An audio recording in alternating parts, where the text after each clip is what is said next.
चाहे कोई भी मनुष्य हो।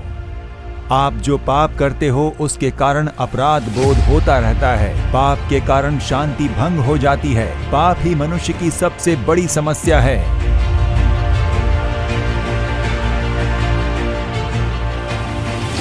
आप अगर अपने पापों को मानकर मन नहीं फिराते हो तो फिर आप कितने भी प्रायश्चित कर लो, कितने भी दान धर्म कर लीजिए, पाप की क्षमा नहीं मिलेगी। वो पाप लगातार आपका पीछा करेगा। बस खेल खेल में शराब पीने लगा था, खेल खेल में इस नशे का सेवन करने लगा था। आज जीवन बर्बाद हो गया है, अब उसे छोड़ नहीं पा रहा हूं। आपकी बीमारियों को चंगा करने के लिए 2000 साल पहले वो क्रूज पर घायल हुए। वो उनका आप पर प्रेम था। आपके परिवार का शाप पीढ़ी दर पीढ़ी चलते आने वाले शाप को पूरी तरह से बदलकर आपको आशीष से भरने के लिए वो क्रूज पर शाप बने, ऐसा बाइबल कहता है। आपकी बीमारी को चंगा करने के लिए उन्होंने अपने शरीर पर घाव को सहा। क्या अपने जीवन में असफलता का अनुभव करते हुए आप यहाँ पर आए हो? प्रभु यीशु कहते हैं आज आपका शोक आनंद में बदल जाएगा।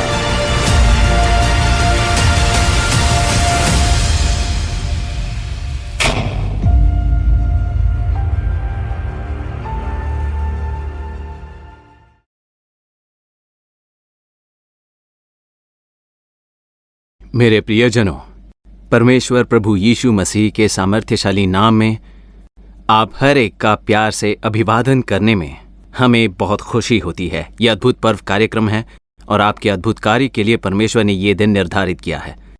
हर एक महीने चलने वाले इस अद्भुत पर्व कार्यक्रम के द्वारा परमेश्वर सामर्थ्यशाली अद्भुत कार्य करते हुए हम देख रहे हैं। इस अद्भुत पर्व कार्यक्रम में जुड़ने के लिए परमेश्वर ने आप पर कृपा की है। उसके लिए प्रभु की आपको स्तुति करनी चाहिए। आप हर एक का यीशु छुड़ाता है सेवकाई की तरफ से बड़े ही प्रेम से इस अद्भुत पर्व कार्यक्रम में स्वागत करने में हमें बहुत खुशी हो रही है। प्रभु परमेश्वर जिस दिन आपके जीवन में सामर्थ्यशाली अद्भुत कार्य करेंगे, आप उसका इंतजार करें। आशा के साथ, विश्वास के साथ इस कार्यक्रम में भाग लीजिए। प्रभु निश्चय ही बड़े कार्य करेंगे। देश के कई क्षेत्रों से काफी लोग हमारे इस कार्यक्रम से जुड़े हैं। दुनिया के कई देशों से हमारे इस कार्यक्रम को देखा जा रहा है। चाहे आप कहीं से भी इस कार्यक्रम से जुड़े हों, परमेश्वर आपके बहुत ही करीब है। आप जहां पर हैं उसी स्थान में प्रभु आश्चर्य कर्म करेंगे और आपके शोक को प्रभु आनंद में बदल देंगे। विशेष रूप से ऐसे कई भाई बहन हैं जो मसीही नहीं हैं और हमारे इस कार्यक्रम से जुड़े हैं। प्रभु यीशु मसीह आपसे बहुत प्रेम करते हैं, इसलिए आपका विशेष रूप से स्वागत करने में हमें बहुत खुशी होती है। प्रभु यीशु सभी के परमेश्वर हैं। आज के दिन आपके लिए सामर्थ्य कार्य करके आपके आंसू को पोंछकर वो आपके दुख को आनंद में बदल देंगे। परिवार सहित हमारे इस कार्यक्रम से आप जुड़िए।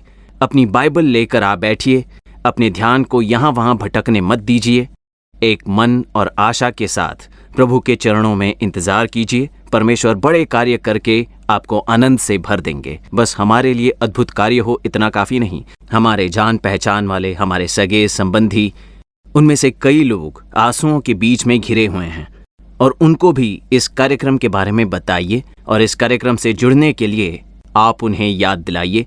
अभी फ़ोन मिलाइए और उन्हें बताइए और हमारे इस अद्भुत पर्व कार्यक्रम को देखने के लिए उत्साहित करें। उनके लिए प्रभु बड़े कार्य करेंगे। पिछले दिनों में आए हुए हर एक गवाही को आपने देखा होगा। उनमें से जितने भी लोगों ने गवाही दी थी, उनको भी किसी ने आओ प्रार्थना करें कार्यक्रम के बारे में बताया। अद्भुत पर्व कार्यक्रम के बारे में उन्हें बताया गया, जिसके द्वारा प्रभु ने अद्भुत कार्य किया है। ऐसी ही गवाही कईयों ने दी।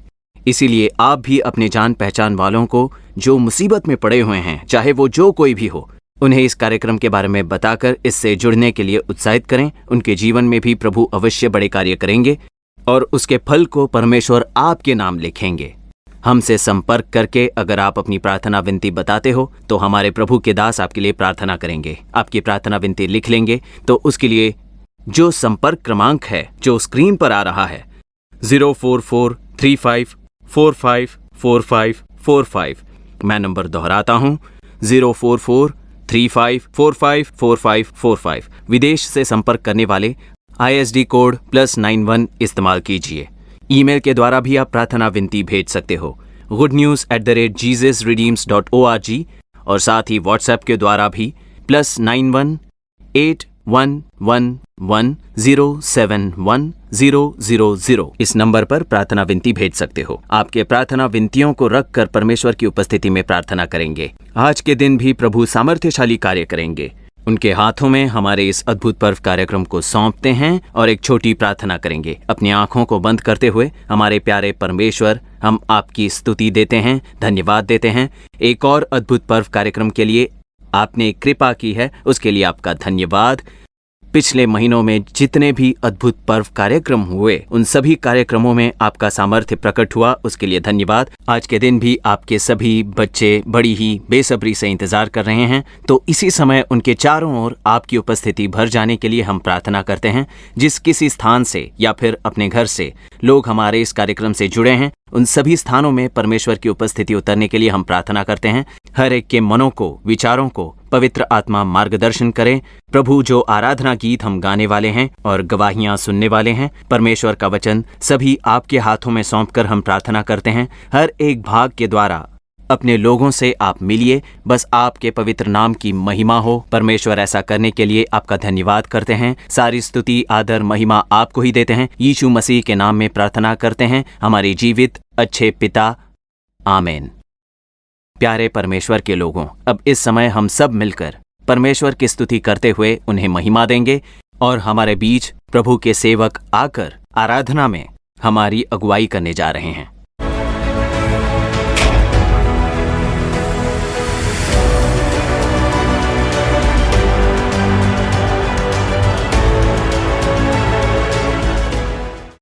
प्रभु यीशु मसीह के सामर्थ्य नाम में सबों का स्वागत करते हैं इस मिरेकल फेस्टिवल में। ये कितनी सौभाग्य की बात है कि आज आप परमेश्वर की उपस्थिति में इस प्रोग्राम को देखने के लिए आए हैं।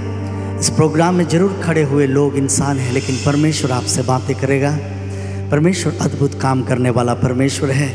वो कहता है, मत डर, मैं तुम्हारे साथ हूँ, इधर उधर मत ताक, क्योंकि मैं तुम्हारा परमेश्वर हूँ। जिस परिस्थिति में आज आप हैं, इधर उधर ना ताके, लेकिन आगे यीशु की ओर अपने नजरों को उठाएं। वो आपसे कहता है, मत डर।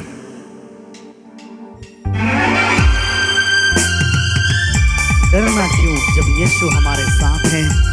वो हमें संभालेगा, वो हमें चलाएगा, वो हमें सिखाएगा, वो हमें खड़ा करेगा। हमारे हाथों को पकड़ करके हमारा यीशु मसीह चलाने वाला है।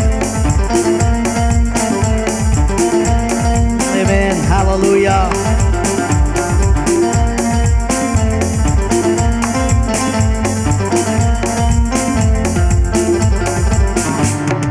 डरना क्यों है मुझे, यीशु साथ है मेरे। डरना क्यों है मुझे, यीशु साथ है मेरे। वो सिखाएगा, वो संभालेगा, वो उठाएगा, वो चलाएगा।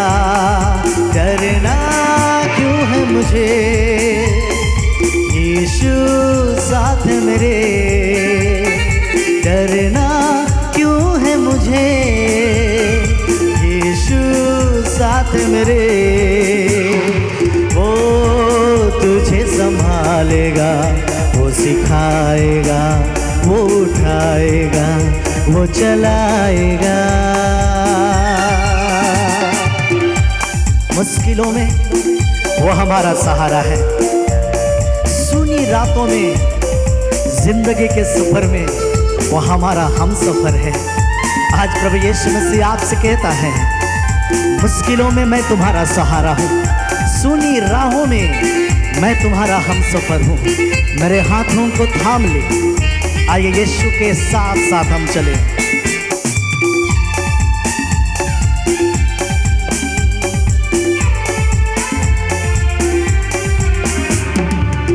मुश्किलों में वो सहारा तेरा है, सुनी राहों में हम सफर वो तुम्हारा है।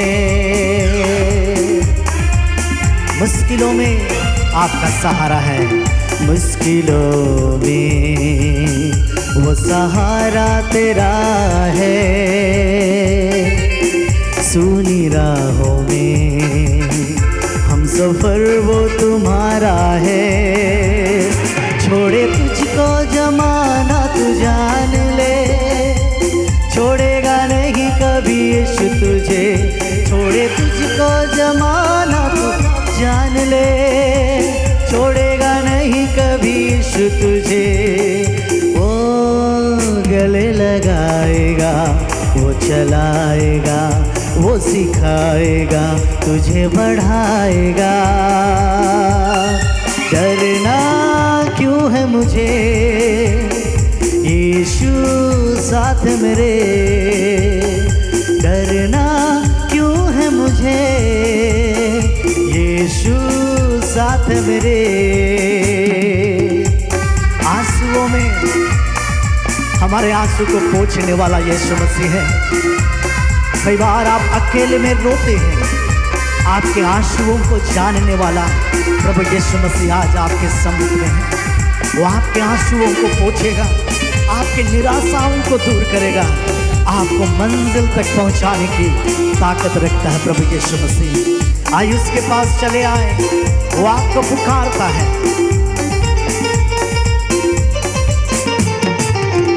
आंसुओं में इस तरह जी रहे हो क्यों, मुस्कुराते हो पर अकेले में रोते क्यों।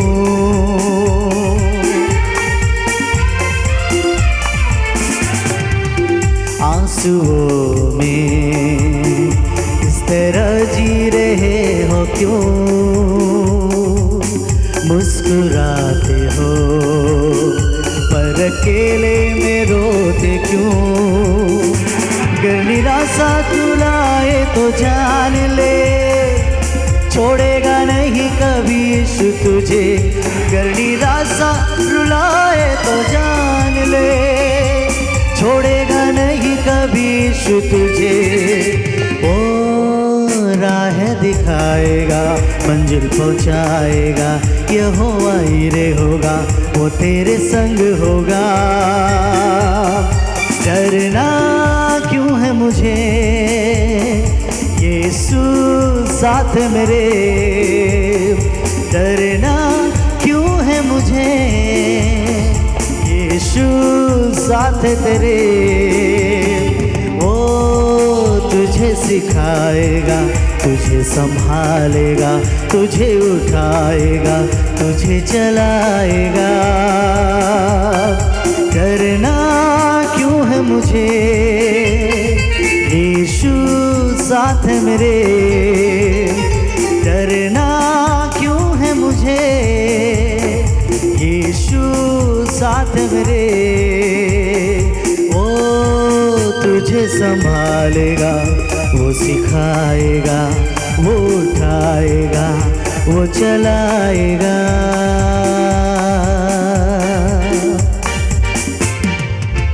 हालेलुया। हमें क्यों डरना, प्रभु यीशु मसीह हमारे साथ है। प्रभु यीशु मसीह आपके साथ हैं। वो आपको संभालेगा, वो आपको सिखाएगा, वो आपको उठाएगा। जिस परिस्थिति में आप पाए जाते हैं उस जगह में प्रभु आपको छोड़ेगा नहीं। उस परिस्थिति से आपको निकालेगा, आपको खड़ा करेगा और आपको जिंदगी के राहों में अगुवाई करता हुआ लिए चलेगा। प्रभु यीशु मसीह अद्भुत है, वो आपसे बेहद प्यार करता है। और इसलिए आइए हम और कुछ गीतों को गाते हुए हम प्रभु की महिमा करें। यीशु के जोगी बन जाएं, यीशु के नाम जपने वाले बन जाएं, यीशु की जय जयकार करने वाले बन जाएं। तालियों को बजाते हुए आइए प्रभु की महिमा करें।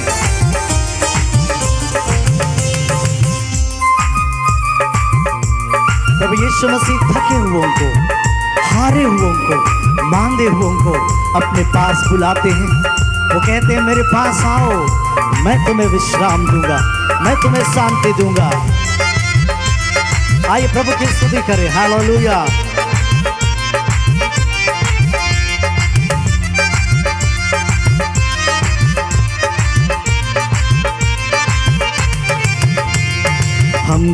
दुनिया से क्या काम रे, हम तो जोगी मसीह के। हमको दुनिया से क्या काम रे, हम तो जोगी मसीह के। है जोगी मसीह के, वैरागी मसीह के, जोगी मसीह के, वैरागी मसीह के। हमको अरे हमको दुनिया से क्या काम रे, हम तो जोगी मसीह के।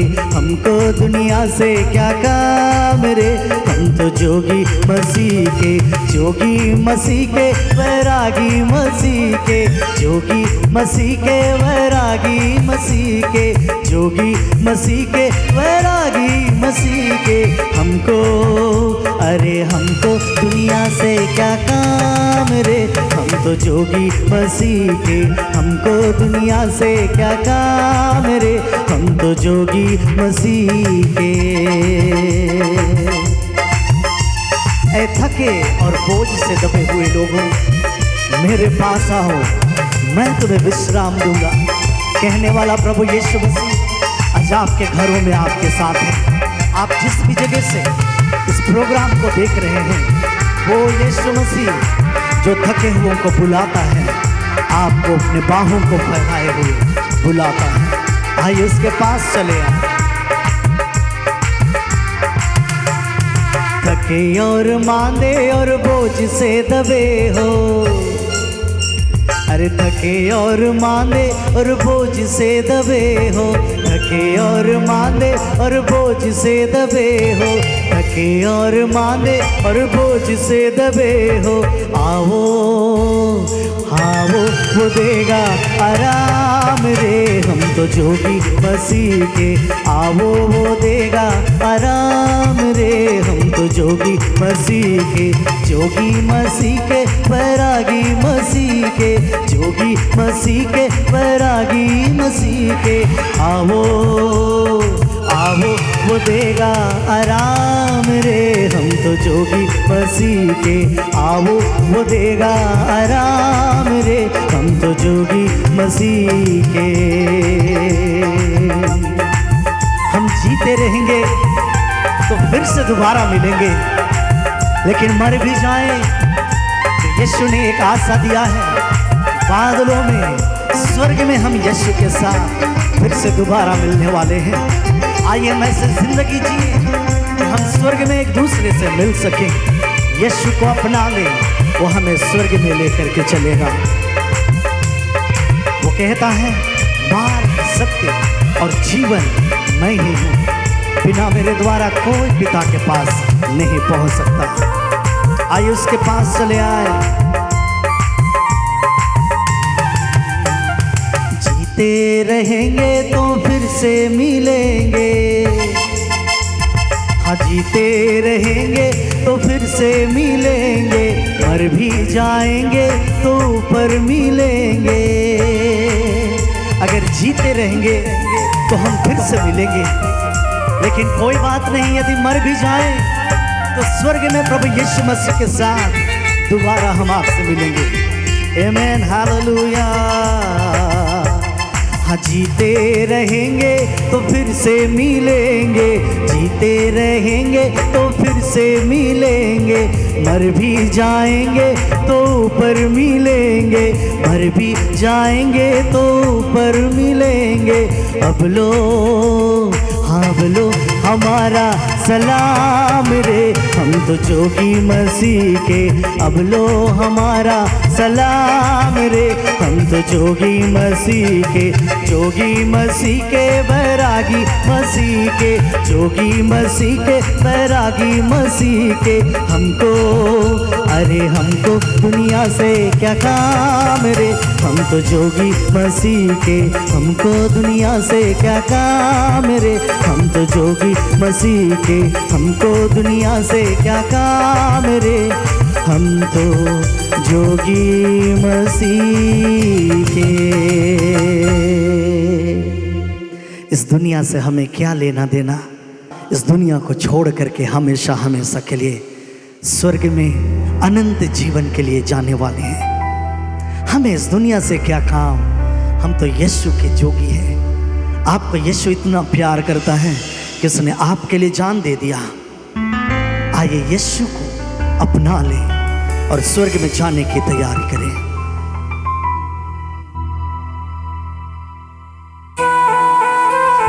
आमीन, हालेलुया।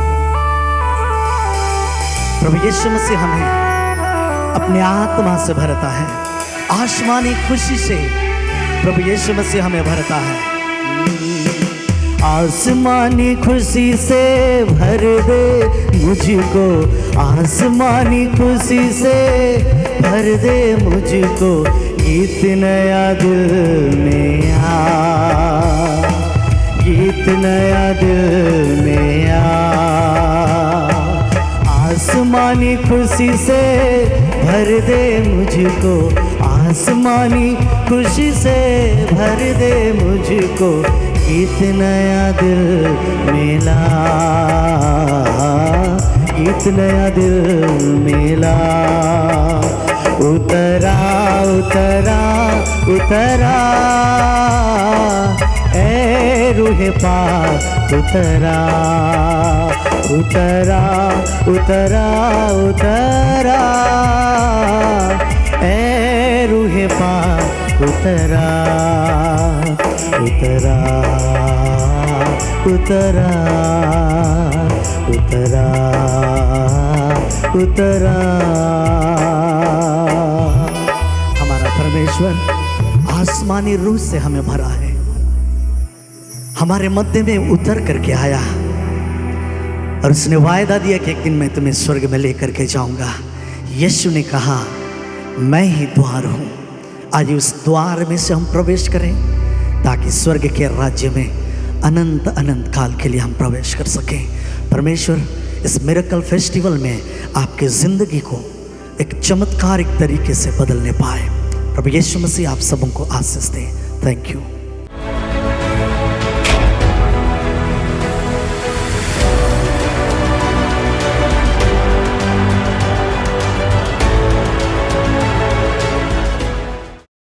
हमारे एक परमेश्वर अद्भुत कार्य करने वाले, जब वो उद्धारकर्ता के रूप में इस संसार में आए तो उन्हें जो अनेक नाम दिए गए उनमें से एक अद्भुत नाम है अद्भुत परमेश्वर, क्योंकि वो अद्भुत कार्य करने वाले प्रभु हैं, आश्चर्य कर्म करने वाले परमेश्वर हैं। मैं तो सब प्राणियों का परमेश्वर यहोवा हूं। क्या मेरे लिए कोई भी काम कठिन है, ऐसे पूछने वाले परमेश्वर, जब उस यहोवा परमेश्वर के चरणों पर आप बैठे होते हो तब वो आपके जीवन में आश्चर्य कर्म करके, आपके लिए अद्भुत कार्य करके प्रभु आपको खुशियों से भरेंगे। हर एक अद्भुत पर्व कार्यक्रम के द्वारा कई लोगों के जीवन में प्रभु ने आश्चर्य कर्म किए। बहुत सारी गवाहियों को परमेश्वर हर एक महीने हमारे बीच में लेकर आते हैं। हम जहां भी जाते हैं वहां पर लोग हमसे यही कहते हैं कि आओ प्रार्थना करें कार्यक्रम द्वारा, अद्भुत पर्व कार्यक्रम के द्वारा मेरे जीवन में अद्भुत कार्य हुआ है, प्रभु ने मेरे जीवन में अद्भुत कार्य किया। ऐसे कई गवाहियों को हम सुनते हैं। प्यारे परमेश्वर के लोगों, आज के दिन भी परमेश्वर आपके घर में आए हुए हैं, उनकी उपस्थिति आपके घर में आई हुई है। और किस लिए? आपके जीवन में आश्चर्य कर्म करने, आपके लिए एक अद्भुत कार्य करने। विश्वास के साथ प्रभु के चरणों में आप इंतजार कीजिए, प्रभु आश्चर्य कर्म करके आपको आनंद से भर देंगे। हमारे परमेश्वर पक्षपात नहीं करते, वो चाहे जो कोई भी हो, मसीही हो या फिर गैर मसीही हो, वो चाहे जो कोई भी हो, जब प्रभु को पुकारते हैं, जब उनके सामर्थ्य, उनके वचनों पर भरोसा करते हो, तब वो आपको अद्भुत कार्य दिखाएंगे, चमत्कार करेंगे। और आज ही ऐसा चमत्कार आपके जीवन में होगा, आपके परिवार में होगा। विश्वास के साथ बोलिए कि मेरे लिए प्रभु करेंगे। आज मैं एक चमत्कार देखने जा रहा हूं, आज मेरे शरीर में एक चमत्कार होने जा रहा है। तो आशा के साथ परमेश्वर के चरणों में इंतजार करें।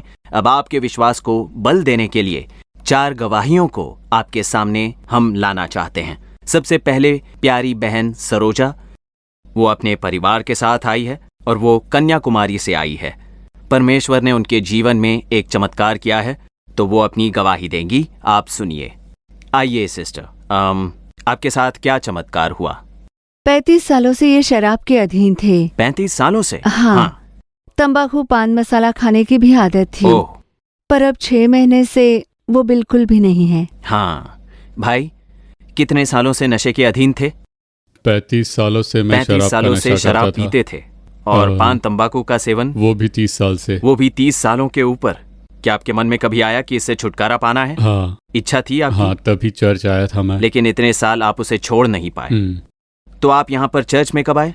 चर्च को आना शुरू किया मुझे करीब 7 महीने हो गए। अच्छा, 7 महीने से आ रहे हो। हाँ। तब से परमेश्वर ने आपको छुटकारा दिया है। हाँ। हालेलुया। तो प्यारे परमेश्वर के लोगों, 35 सालों से शराब के अधीन थे। उससे छुटकारा पाने के लिए कई कोशिशें की पर नाकाम रहे। 30 सालों से पान तंबाकू का सेवन करते थे।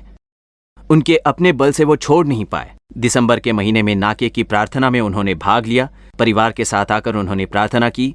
तो उस दिन से परमेश्वर ने इस पाप के कार्य में इन्हें घृणा दे दी और परिपूर्ण छुटकारा देकर हमारे बीच में गवाही बनकर आने में परमेश्वर ने कृपा दिखाई है। क्या आपके पति भी इसी तरह के समस्या में पड़े हैं? क्या आपके बच्चे इस समस्या में पड़े हुए हैं? डरिए मत, परमेश्वर छुटकारा देंगे। संदेह मत कीजिए, परमेश्वर को आवाज लगाइए। आपके जीवन में भी इस तरह की उद्धार की खुशी को परमेश्वर अवश्य देंगे। ठीक है बहन, गॉड ब्लेस यू। और अब बहन स्टेला, आइए बहन, आप कहाँ से आ रही हो? पेरुमालपुरम से आए हैं। पेरुमालपुरम, तिरुनेलवेली के पास पेरुमालपुरम। तो परमेश्वर ने क्या चमत्कार किया? मेरा विवाह 2010 में अप्रैल महीने में हुआ था और 10 साल से हमारी संतान नहीं थी। कई डॉक्टरों के पास हमने ट्रीटमेंट भी करवाई, अब कहीं से भी सकारात्मक जवाब नहीं मिला। काफ़ी समस्या है, पानी जमा हुआ है ऐसा कहा। 2019 के बाद हमने सारी ट्रीटमेंट बंद कर दी थी। मैंने कहा, यीशु आपने संतान दी तो ही हम स्वीकार करेंगे। जीवन में काफ़ी खालीपन सा था। हम जब बाहर जाते, नौकरी पर जाते तो भी काम करते समय भले ही सब कुछ भूल जाते, पर घर आते ही लोनली फील होता था, बहुत फील होता था। और किसी शादी ब्याह में जाते तो भी बहुत ही हीन महसूस होता था। कोई हर्ट तो नहीं करता था लेकिन सेल्फ पिटी महसूस होती थी। तब साल 2019 में मई 26 तारीख को मिरास आशीष की प्रार्थना में मैंने आकर भाग लिया था। वहाँ पर कई लोगों ने अपनी गवाही दी कि 17 साल से संतान नहीं हुई, किसी को 13 साल से संतान नहीं थी, परंतु यीशु ने उन्हें संतान की आशीष दी। और तब मैंने एक मन्नत के साथ प्रार्थना की कि प्रभु यीशु 10 साल से हमारी भी कोई संतान नहीं है। अगर अगले साल तक आपने मुझे संतान की आशीष दी तो मैं आपके नाम की महिमा के लिए गवाही दूंगी। ऐसे मन्नत के साथ मैं यहाँ से निकल कर गई और हम घर पर, मैं, मेरे पति, मेरी सास, हमने मिलकर आओ प्रार्थना करे कार्यक्रम देखते थे। तो उसी समय 19 अप्रैल सन 2020 में आओ प्रार्थना करे कार्यक्रम में भाई ने क्षमा इस विषय पर एक अच्छा संदेश दिया था। और उस संदेश में बड़ा साफ साफ उन्होंने कहा था कि अगर आपने दूसरों को क्षमा की तभी प्रभु यीशु आपकी प्रार्थना सुनेंगे। हमारे पड़ोस के अंकल आंटी से बात करके मुझे काफ़ी समय हो गया था, तो तुरंत ही मैंने उन्हें मैसेज किया कि अंकल आंटी, अगर मैंने कोई गलती की है तो कृपया मुझे क्षमा कर दीजिए। तो मैंने मन में ये भी सोचा कि अगर मैंने किसी को दुख पहुंचाया है तो उन्हें भी मुझे क्षमा करने के लिए कृपा कीजिए प्रभु। अगले साल 16 मई को प्रभु यीशु ने हमारे सारे दुख को दूर कर दिया। डॉक्टरों ने कन्फर्म किया कि आपको बच्चा होने वाला है। ये उन्हीं की कृपा है, उनका ही आशीष है ये। देखिए कितने अद्भुत परमेश्वर हैं। 10 साल इनकी कोई संतान नहीं थी, बहुत बड़ी समस्या। लोगों की तरह तरह की बातों का कोई उत्तर नहीं था, लेकिन आज एक बच्चे के साथ यहां आकर गवाही देने के लिए परमेश्वर ने बड़ी कृपा की है। देखिए, इन्होंने 2 कारण बताए, बहुत ही बढ़िया कारण। एक तो इन्होंने दूसरों की गवाही पर विश्वास रखा था, जैसे इनके लिए आपने किया प्रभु, मेरे लिए भी आप कीजिए। इस सोच के साथ प्रभु पर विश्वास किया था और दृढ़ता से मांगा कि अगले साल तक मुझे भी एक संतान चाहिए। जैसे कि हन्ना ने प्रार्थना की, समझ के साथ प्रभु की उपस्थिति में इन्होंने मांगा और परमेश्वर ने उत्तर दिया। और इतना ही नहीं, परमेश्वर ने जो दिखाया, पवित्र आत्मा के द्वारा जो बात है, उस कमी को सौंपकर प्रार्थना की सारी रुकावटें दूर हुई और अपने बच्चे के साथ ही यहाँ खुशी के साथ आकर गवाही देने के लिए प्रभु ने कृपा की। प्यारे परमेश्वर के लोगों, आप भी ऐसा ही कीजिए। आपने इस बहन की गवाही को सुना है, तो ऐसे कई लोग हैं जिनकी कई सालों से संतान नहीं हुई और वेदना के साथ हैं। इस बहन के लिए जिस प्रभु ने चमत्कार किया वो आपके लिए भी करेंगे। परमेश्वर की अपनी योजना के तहत आप भी अपने हाथों में संतान को रखकर प्रभु की स्तुति करेंगे। विश्वास के साथ उसे मानिए। अगर किसी को आपने दुख दिया है या किसी के साथ आप बात नहीं करते तो तुरंत ही उन लोगों के साथ चीजें सही कर लें, सारी रुकावटें दूर हो जाएंगी और आप चमत्कार देख पाओगे। आपका नाम क्या है भाई? मेरा नाम जेकब है। जेकब, हाँ। और कहाँ से आए हैं? मैं नागरकोइल से आया हूँ। आप नागरकोइल से। आपकी क्या समस्या थी? अब देखिए, करीब 18 साल हो गए जब मेरे पैरों में घमौरी जैसे आए थे। अच्छा। और जब मैंने उसे खुजाया तो फोड़ा उठ गया। और जो 18 साल पहले जिसकी शुरुआत हुई वो फिर पूरे शरीर में पूरे फैलने शरीर लगा। में? हाँ, पूरे शरीर में फैल गया। और अगर उसे खुजाता तो उसमें से खून निकलता, उसमें से पानी जैसा कुछ निकलता। और जब मैं पेन लेकर कुछ लिखने लगता तो यहाँ का स्किन फटने लगता था। नॉर्मली तो काफी फ्लेक्सिबल रहता था, लेकिन अगर वहां पर प्रभाव पड़ा तो उंगलियों में? हाँ जी, जैसे इस जंक्शन में फटने लगता था। तब पेन हाथों में पकड़कर लिखने में काफी ही तकलीफ होती थी, बहुत ही वेदना होता था। और देखिए, मुझे छोटे बच्चे बहुत ही पसंद है। हाँ। इसीलिए जब मैं उन्हें उठाता था तभी मुझे याद आता कि ये जो मेरे हाथों में और शरीर में जो कार्य है वो कई बच्चों को प्रभावित न कर दे, सोचकर उन्हें मैं नीचे उतार देता था। और उसकी वजह से मेरा मन बहुत ही दुखी हो जाता था। 2-3 डॉक्टरों से मिलकर मैंने ट्रीटमेंट शुरू की। उनकी दवाइयाँ सिर्फ कुछ टेम्पररी क्योर देती थी। जब मैं इसका दर्द सहन नहीं कर पाता, बस तभी दवाइयाँ लेता। चलने में काफी परेशानी होती तो थी। कैसे चंगाई पाई आपने? 1 साल पहले जब आओ प्रार्थना करे कार्यक्रम के प्रार्थना समय में हमारे भाई मोहन ने कहा, मिस्टर जेकब, आप बार बार निराश होते जा रहे हो। और फिर उन्होंने कहा, आपके पैरों में परमेश्वर का जो सामर्थ्य है वो उतर रहा है। उसी स्थान पर मेरी परेशानी शुरू हुई थी और साथ ही जो मेरी निराशा थी वो प्रभु ने उन्हें प्रकट किया और चमत्कारिक रूप से चंगा किया। और उस दिन के बाद से ऐसा कोई भी कार्य मेरे शरीर में दिखाई नहीं दिया है। देखिए, परमेश्वर ने कितना बड़ा चमत्कार किया है। 18 साल से इनका चमड़ा फटने लगा था, शरीर में खुजलियां होती थी। आपने सुना ना, इन्हें बच्चे बहुत पसंद हैं, लेकिन उन्हें उठा नहीं पाते थे। कहीं बच्चे प्रभावित ना हो जाए, उन्हें उतार देते थे। कितनी बड़ी वेदना थी। कई इलाज के बाद भी पूर्ण छुटकारा नहीं मिला। जब परमेश्वर को आवाज लगाई, जब पिछले साल 2021 में अप्रैल के महीने में आओ प्रार्थना करें कार्यक्रम में परमेश्वर ने नाम लेकर पुकारा और चंगाई दी है। और अब 1 साल से ऊपर हो चुका है। पूर्ण छुटकारे के साथ हमारे बीच में गवाही देने के लिए परमेश्वर ने कृपा की है। प्यारे परमेश्वर के बच्चे, चाहे कितने भी साल से बीमार हो, देखिए 18 साल की बीमारी एक पल में ही परमेश्वर ने चंगाई दे दी। बड़े बड़े डॉक्टर साथ छोड़ सकते हैं, निराश मत होइए। प्रभु सामर्थ्यशाली हैं, वो आपकी बीमारी को चंगा करके आपको भी एक गवाही बनाएंगे। अब हम अगली गवाही देखते हैं। आइए बहन, आइए। आपका नाम बहन? ईश्वरी। ईश्वरी? हाँ। कहाँ से आई हैं आप? नागरकोइल से। नागरकोइल से। आपकी क्या समस्या थी? अब लगभग 24 साल से मेरे फेफड़ों में काफी समस्या थी। शुरुआत में तो मामूली सर्दी खांसी के समान ही थी, लेकिन कुछ दिनों के बाद वो विजिंग में बदल गया। अच्छा। विजिंग आने पर मुझे बहुत ही तकलीफ होती थी, मैं बिल्कुल सो नहीं पाती थी। अब लगभग 20 साल से पहले एक 6 महीने का मुझे ट्रीटमेंट लेना पड़ा टीबी के लिए, और कई ट्रीटमेंट लेने के बाद भी मुझे कोई छुटकारा नहीं मिला। एलोपैथी, होम्योपैथी, सिद्धा आयुर्वेदा सब मैंने कोशिश कर ली, पर कोई भी फर्क नहीं पड़ा मुझे। बिल्कुल छुटकारा नहीं मिला मुझे उनसे। अब लगभग 2 साल से मुझे निरंतर दवाइयाँ लेने की जरूरत पड़ गई। दवाई लेकर भी सो नहीं पाती थी। उसके बाद भी रात भर मुझे बहुत तकलीफ होती थी, बिल्कुल सो नहीं पाती। किसी को तकलीफ नहीं देती, बस अगले कमरे में सोफे पर जाकर लेट जाती। बस दवाई ले ली थी। दवाई के काम करने के लिए भी लगभग 2 घंटे जाते थे। तब तक बहुत तकलीफ होती थी। बच्चे आकर पूछते थे कि मम्मी तुम्हें कुछ चाहिए, गर्म पानी बना दूं? मैं कहती नहीं, जाकर सो जाओ। किसी को डिस्टर्ब नहीं करना चाहती थी, बोल नहीं पाती थी, तकलीफ होती थी। और उसी की वजह से मेरी आंखों में भी तकलीफ शुरू होने लगी। जब उसके बारे में डॉक्टर से जाकर पूछा तो उन्होंने भी यही कहा कि फेफड़ों की समस्या की वजह से ये है। जब ऐसा हो जाए तो आप ये ड्रॉप्स लगाइए। उसके लिए एक अलग सा ड्रॉप दिया। रात भर देखिए, एक तरफ विक्स, एक तरफ टैबलेट, यूं ही जीवन चलता रहा मेरा। अब आखिरकार मैंने अपने बच्चों से भी कहना शुरू कर दिया था कि बच्चों, मेरे फेफड़ों में बहुत समस्या है। डॉक्टरों ने भी लगभग जवाब दे दिया है, बस आपको दवाइयाँ लेते रहनी होगी और ठंड प्रदेश में जाने से बचना होगा, ऐसा कहा है। इसी तरह से जीवन जीना होगा शायद।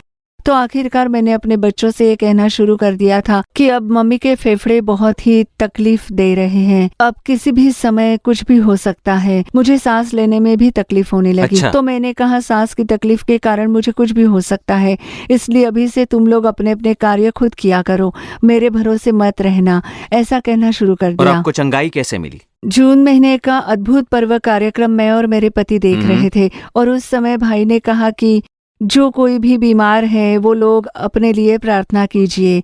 ऐसा जब कहा गया तब हमने भी प्रार्थना शुरू कर दी। तो भाई ने मेरा नाम लेकर पुकारा, ईश्वरी ईश्वरी कहकर 2 बार पुकारा। कहा कि ईश्वरी ईश्वरी, फेफड़ों की समस्या से तुम बहुत तकलीफ में हो, सांस लेने में भी काफी तकलीफ हो रही है तुम्हें। तो मैं बड़ी शौक हो गई, क्योंकि जैसे मैं आज खुलकर बता रही हूँ कि मैंने कितनी दवाइयाँ खाई, टीबी ड्रग्स लिए हैं, आज तक मैंने किसी को अपनी तकलीफ के बारे में नहीं बताया है। प्रभु के नाम की महिमा के लिए आज मैं सब बताती हूँ। भले मैंने अपनी समस्या नहीं बताई, लेकिन मेरी उदासी प्रभु के समूह में जाकर पहुंची और वो भी भाई के द्वारा वहां तक पहुंची। उसमें बहुत मुझे खुशी है। और तब से लेकर आज तक 1 महीना हो गया, मैंने कोई दवाई नहीं ली है। Praise the Lord. जब दवाई लेने का समय होता मेरे पास सब कुछ तैयार रहता था, मशीन, नेबुलाइजर सब तैयार रहता था। जब सैचुरेशन देखती थी तो 100 में से 94 ही होते थे। पर आज मैं कोई भी दवाई नहीं लेती हूँ, उसके बावजूद भी कोई समस्या नहीं है। समस्या नहीं अब है। पूर्ण आज छुटकारा भी मिल गया देखे तो मेरा सैचुरेशन लेवल 99 है। आमीन। सैचुरेशन लेवल 99 है। मैं स्वस्थ हूँ। परमेश्वर का कोटि कोटि धन्यवाद। देखिए कितने महान परमेश्वर हैं हमारे। 24 साल से दमा, एस्थमा, टीबी से ग्रस्त थे। इन सभी बीमारी से ग्रस्त होकर आखिरकार इन्होंने अपने बच्चों से भी कह दिया, लेकिन जून के महीने के अद्भुत पर्व कार्यक्रम में प्रभु ने इनका नाम लेकर पुकारा और अद्भुत रीति से चंगाई दिया है। अब पिछले 1 महीने से इनमें उन बीमारियों की कोई निशानी नहीं है। चंगाई पाकर गवाही के साथ यहाँ खड़े होने के लिए प्रभु ने कृपा की। प्यारे परमेश्वर के बच्चों, परमेश्वर ने आपके सामने ये गवाहियां क्यों रखी? क्योंकि वो आज आपके लिए चमत्कार करेंगे। विश्वास के साथ, आशा के साथ परमेश्वर के चरणों में इंतजार करें और अपने चमत्कार को पा लीजिए। आमीन।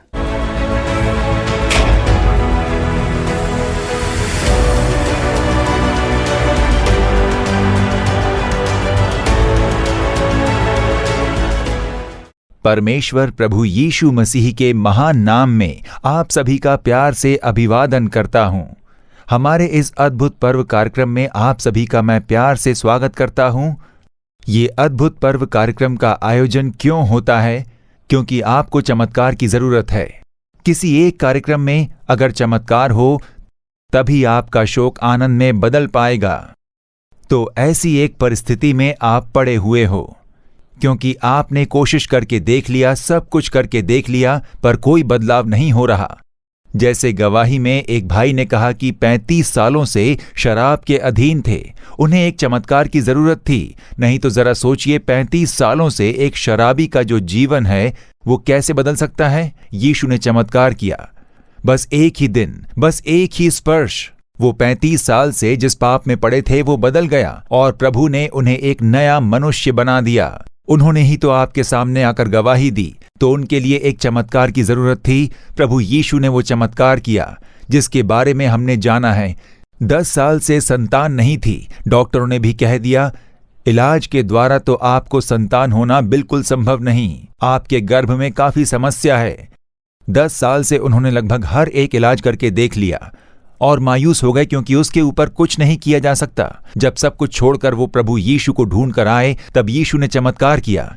जिस तरह उन्होंने प्रार्थना की कि अगले साल इसी समय मेरे हाथ में एक बच्चा चाहिए प्रभु, यीशु ने वो प्रार्थना सुनी और उस प्रार्थना का आदर करते हुए उनके शोक को आनंद में बदल दिया। उस चीज के लिए उन्हें चमत्कार की जरूरत थी और वो चमत्कार प्रभु यीशु मसीह ने किया।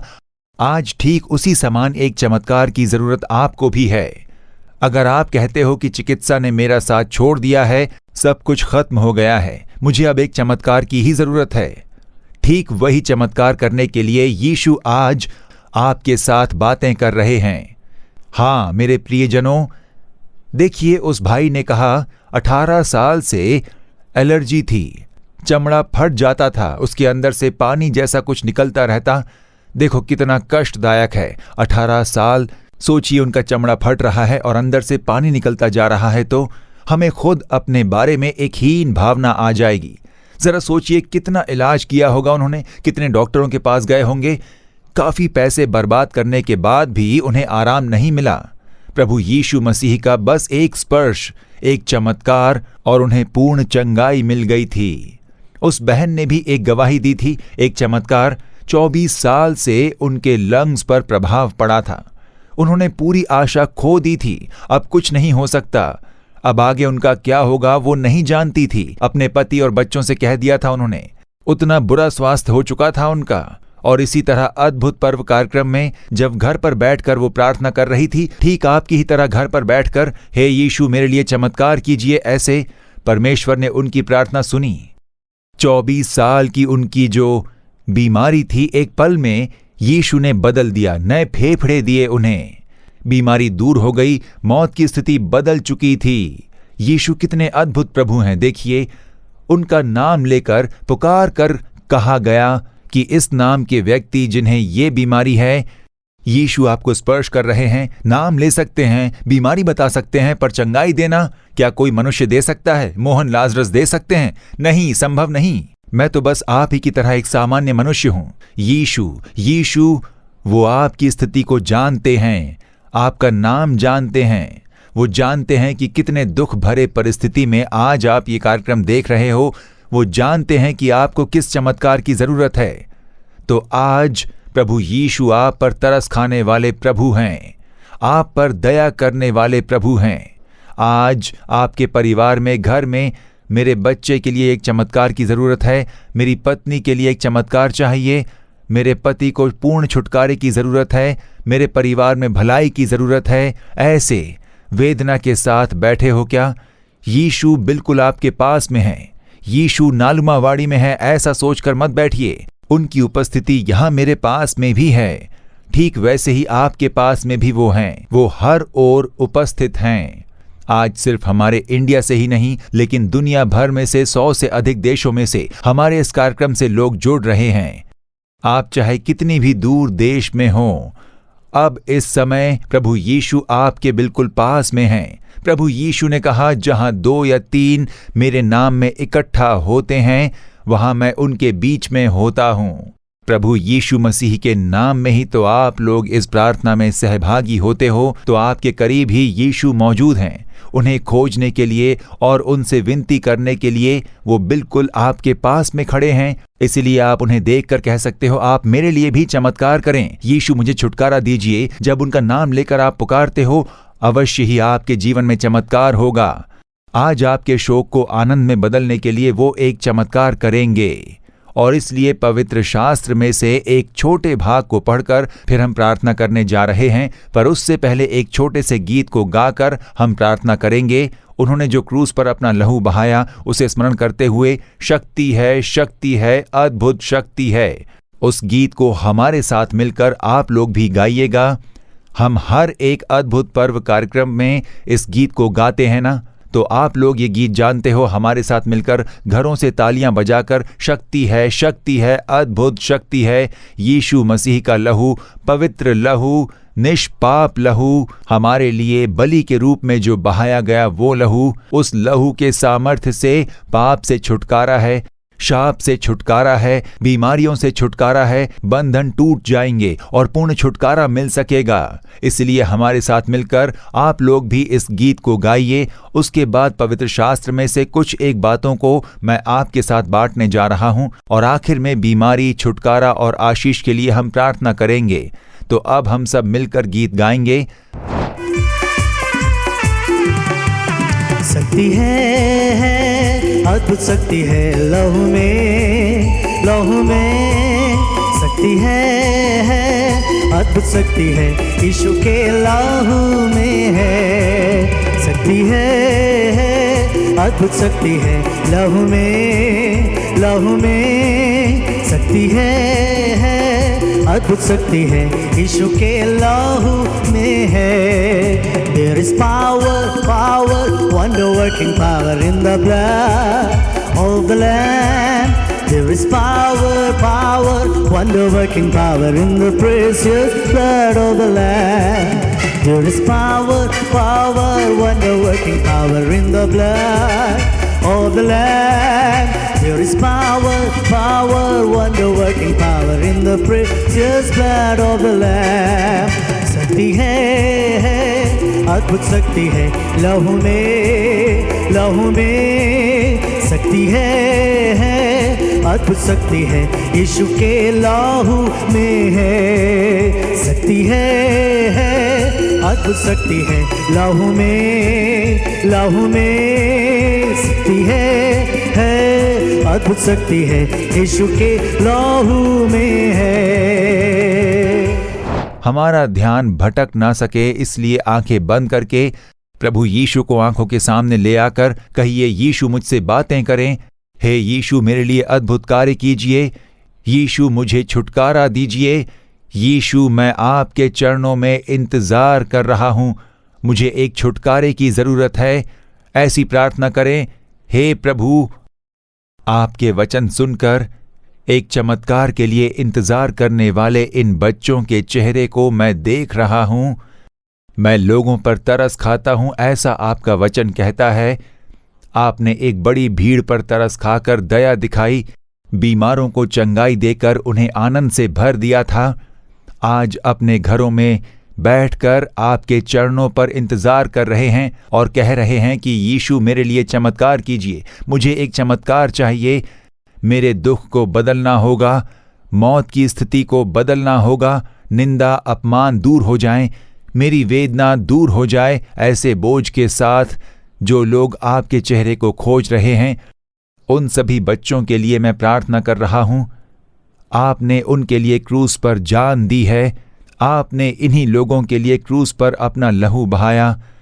इन्हीं लोगों के लिए तो आपने अपने शरीर में काफ़ी घावों को सहा। उसे स्मरण करके अपने बच्चों के साथ बात करें। आज उनके लिए चमत्कार करके आनंद से भर दीजिए। आपके चेहरे की ओर हम देखते हैं। यीशु मसीह के नाम में प्रार्थना करते हैं पिता, आमीन आमीन।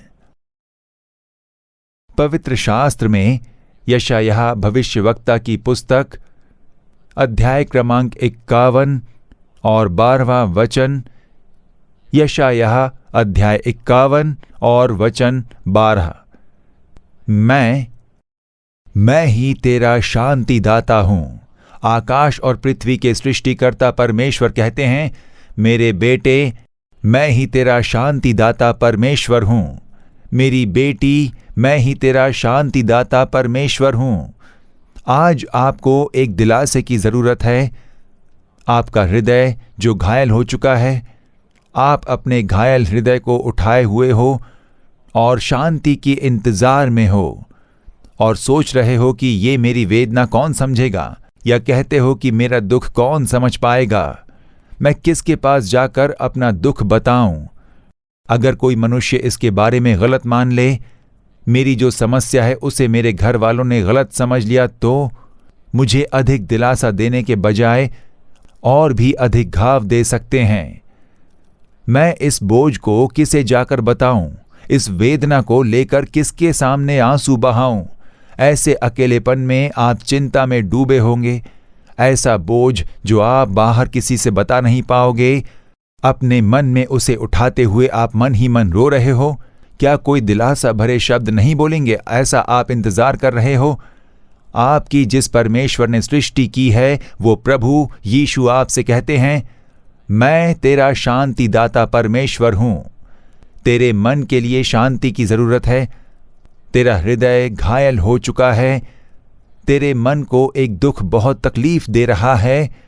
दूसरों के शब्दों द्वारा जो घाव तेरे दिल में लगे हैं, उसने तेरे दिल को छलनी कर दिया है। स्थिति ऐसी पहुंच चुकी है कि तू सोच रहा है कि मैं क्यों जीऊं, क्या करूं, कुछ समझ में नहीं आ रहा। तो प्रभु यीशु कहते हैं कि बेटे, मैं तेरा शांतिदाता परमेश्वर हूं। तू डर मत, तू निराश मत हो। ऐसा प्रभु यीशु आपको देखकर कह रहे हैं। परमेश्वर के कई नाम हैं, उनमें से एक नाम है और वो है शांतिदाता परमेश्वर। जब हम 2 कुरिन्थियों 1 अध्याय उसका 3 वचन पढ़ते हैं, तब लिखा है कि वो सब प्रकार की शांति का परमेश्वर है। ऐसा प्रभु के बारे में लिखा है, सब प्रकार की शांति का परमेश्वर। चाहे आपके मन में जो भी घाव हो या फिर किसी भी समस्या ने आपको प्रभावित किया हो, चाहे वो कोई भी समस्या हो, कोई भी संघर्ष का कारण हो, हर एक घाव को भरने वाला शांतिदाता परमेश्वर, इसलिए तो सब प्रकार की शांति का परमेश्वर है। ऐसा प्रभु के बारे में लिखा गया है, गॉड ऑफ ऑल कंफर्ट। वो हमें दिलासा देकर धीरज देने वाले परमेश्वर हैं।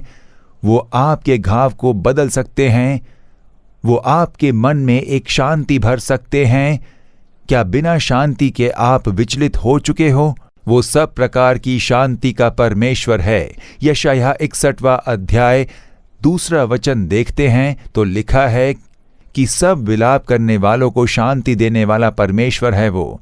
जो कोई दुख के कारण विलाप कर रहे हैं, उन सभी के लिए वो शांतिदाता परमेश्वर है। हमारे दिल पर चोट लगने के ऐसे कई कारण हो सकते हैं। हो सकता है किसी पाप के कारण आपके हृदय में चोट लग गई और आप शांति की आशा में हो। किसी बीमारी के चलते आपका मन प्रभावित हुआ है और उस चिंता के बीच आप एक दिलासे से भरे शब्द के इंतजार में हो। दूसरों के शब्दों द्वारा मिलने वाले घाव से प्रभावित होकर आप एक दिलासे की प्रतीक्षा में हो, या फिर आपकी ज़रूरतों के अनुसार निंदा और अपमान के कारण जो प्रभाव पड़ा है उसके चलते आप एक दिलासे के इंतजार में हो। विलाप करने वाले लोगों को शांति देने वाले प्रभु हैं वो। क्या आप आज दुख में पड़े हो? आपको दिलासा देने के लिए ही प्रभु यीशु मसीह इस समय इस कार्यक्रम के द्वारा आपसे बातें कर रहे हैं। वो शोक में पड़े हुए लोगों को शांति देने वाले प्रभु हैं। क्या आप अपने जीवन में शोक में पड़े हो? बहुत अच्छा जीवन था हमारा, पर आज इस शोक में डूबे हुए हैं। बहुत बढ़िया रहन सहन था, पर सब कुछ लुट गया है। मान सम्मान के साथ जीते थे, पर आज स्थिति ऐसी है कि हम इस शोक में हैं कि लोग हमारे बारे में बातें बनाते हैं। क्या ऐसी एक चिंता में डूबे हुए हो? तो शोक में पड़े हुए लोगों को शांति देने वाले परमेश्वर वो प्रभु यीशु मसीह हैं। दूसरों के द्वारा त्याग दिए गए आपके आसपास के लोगों के बीच में आप शोक में पूरी तरह से डूब चुके हो क्या? तो आपको शांति प्रदान करने के लिए चमत्कार करने प्रभु यीशु आज आपसे बातें कर रहे हैं। तो वो हमें कैसे शांति प्रदान करेंगे? यशायाह 66वां अध्याय और उसका 13वां वचन जब आप पढ़ोगे, जिस तरह माँ अपने बच्चे को शांति देती है वैसे ही वो भी करते हैं। जिस प्रकार माता अपने पुत्र को शांति देती है वैसे ही मैं भी तुम्हें शांति दूंगा, दिलासा दूंगा, ऐसा प्रभु कहते हैं।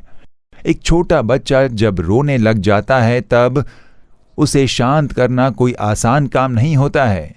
वो रोना बंद नहीं करेगा। और जब उस माता का चेहरा आप देखोगे, जब वो माता अपने बच्चे को गोद में उठाकर उसे प्यार से सहलाती है, तब उस बच्चे को शांति मिलती है। मेरी माँ।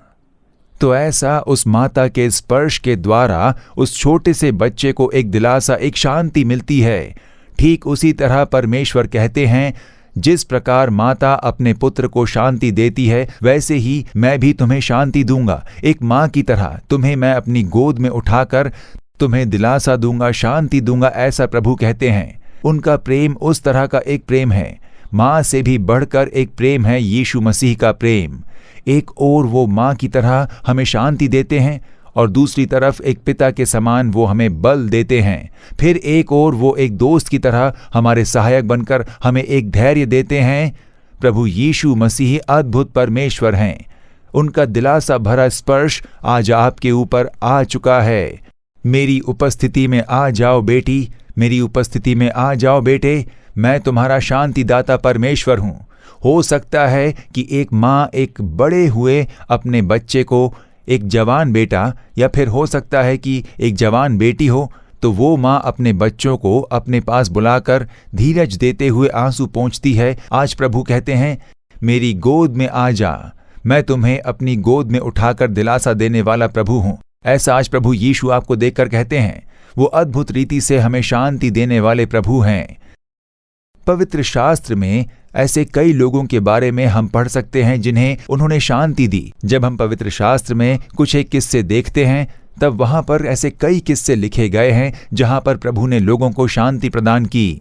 एक भक्त यों कहते हैं कि उनके लोगों को उन्होंने शांति प्रदान की, जिन्होंने उनसे दिलासा पाया, उन्होंने ही ये लिखा है। यशायाह अध्याय 49 और वचन क्रमांक 13, यशायाह अध्याय 52 और 9वें वचन में देखिए, वहां पर यों लिखा है कि यहोवा ने अपनी प्रजा को शांति दी है। ठीक उसी तरह आप भी गवाही दोगे कि प्रभु यीशु मसीह ने मुझे भी शांति दी है। एक भक्त जो पवित्र शास्त्र में सेवकाई कर रहे थे, जिनका नाम था पौलुस, जिन्होंने प्रभु यीशु के लिए बहुत दुख सहे थे, उनकी सेवकाई में उन्होंने बहुत कष्ट झेले, अपमान को सहा, उनकी हत्या करने की भी काफ़ी कोशिश की गई। ऐसी स्थिति उत्पन्न हुई जहां जान को खतरा था, बहुत सी मुसीबतें, समस्याएं, और ऐसी स्थिति थी जहां अकेले पड़ गए।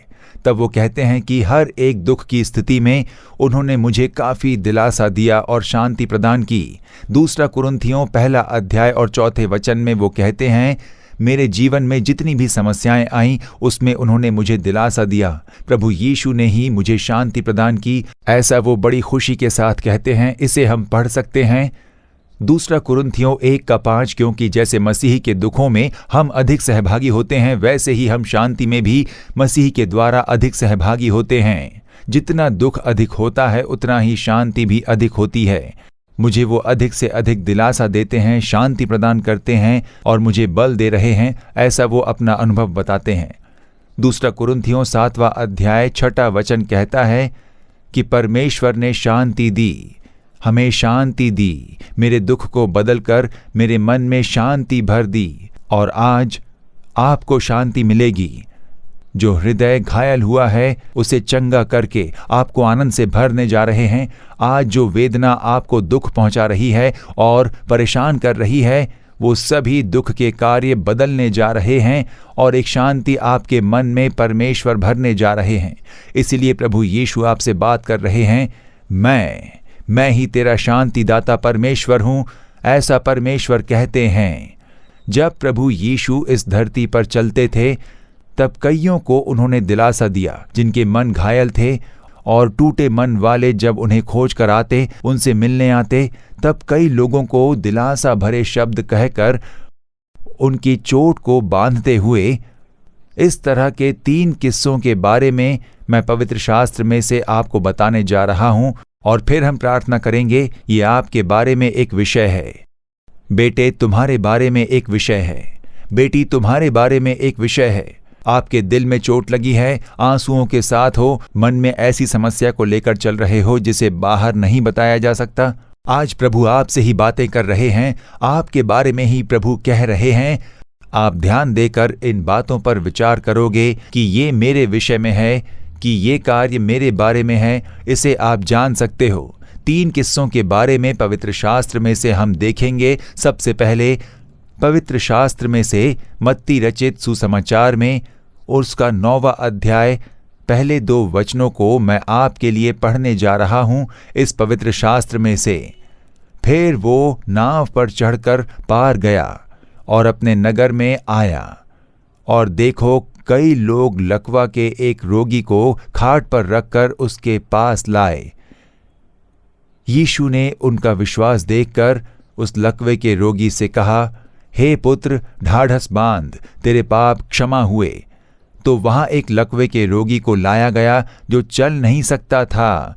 उसे खाट पर उठाकर ले आते हैं और प्रभु के सामने रखते हैं। यीशु इन्हें चलने के लिए कहेंगे, इन्हें चंगाई दे देंगे। जैसे अनेकों को चंगाई दी, यीशु ने इसे भी चंगा कर देंगे।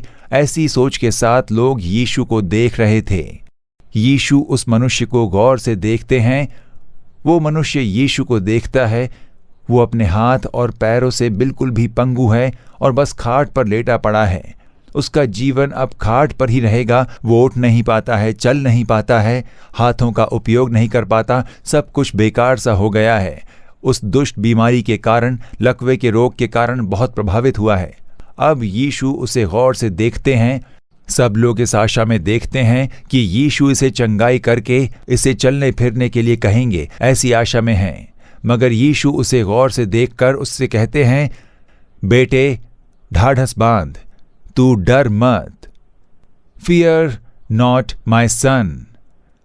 डोंट बी अफ्रेड, डर मत, तेरे पाप क्षमा हुए, ऐसा प्रभु ने कहा। सभी लोगों को बड़ा आश्चर्य हुआ, अरे ये यीशु क्या कह रहे हैं। उसके बाद ही उससे कहते हैं उठकर चल फिर। उसके बाद वो पूर्ण चंगा हो गया। लेकिन सबसे पहले यीशु उसे देखकर क्या कहते हैं, हे पुत्र ढाढ़स बांध, सन बी ऑफ गुड चीयर, तू डर मत, तेरे पाप क्षमा हुए हैं, ऐसा वो कहते हैं। परमेश्वर को ये शब्द बोलने की क्या जरूरत थी। मनुष्य तो मुख को देखता है, परमेश्वर हृदय को देखते हैं।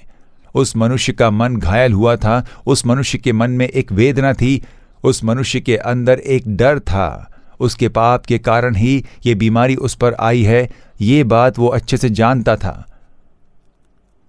वो अपने पाप के कारण प्रभावित हुआ था और शांति खो दी थी, समाधान खो दिया था, अपना स्वास्थ्य उसने खो दिया था, जिसके कारण उसने खटिया पकड़ ली थी, ये वो अच्छे से जानता था।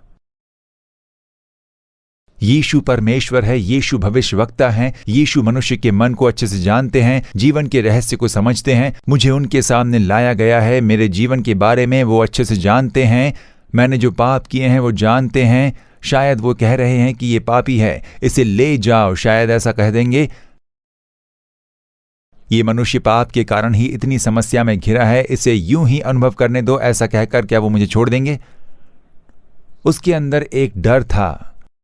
इस पाप के बारे में मैं बाहर कैसे बताऊं। इस प्रकार एक जीवन जीकर मेरे पाप के कारण मैंने नाश का चुनाव किया, बीमारी का चुनाव किया है, ऐसा मैं कैसे समझाऊं। उसके दिल में एक डर और वेदना हमेशा से घर कर गई थी। पाप का भी एहसास था।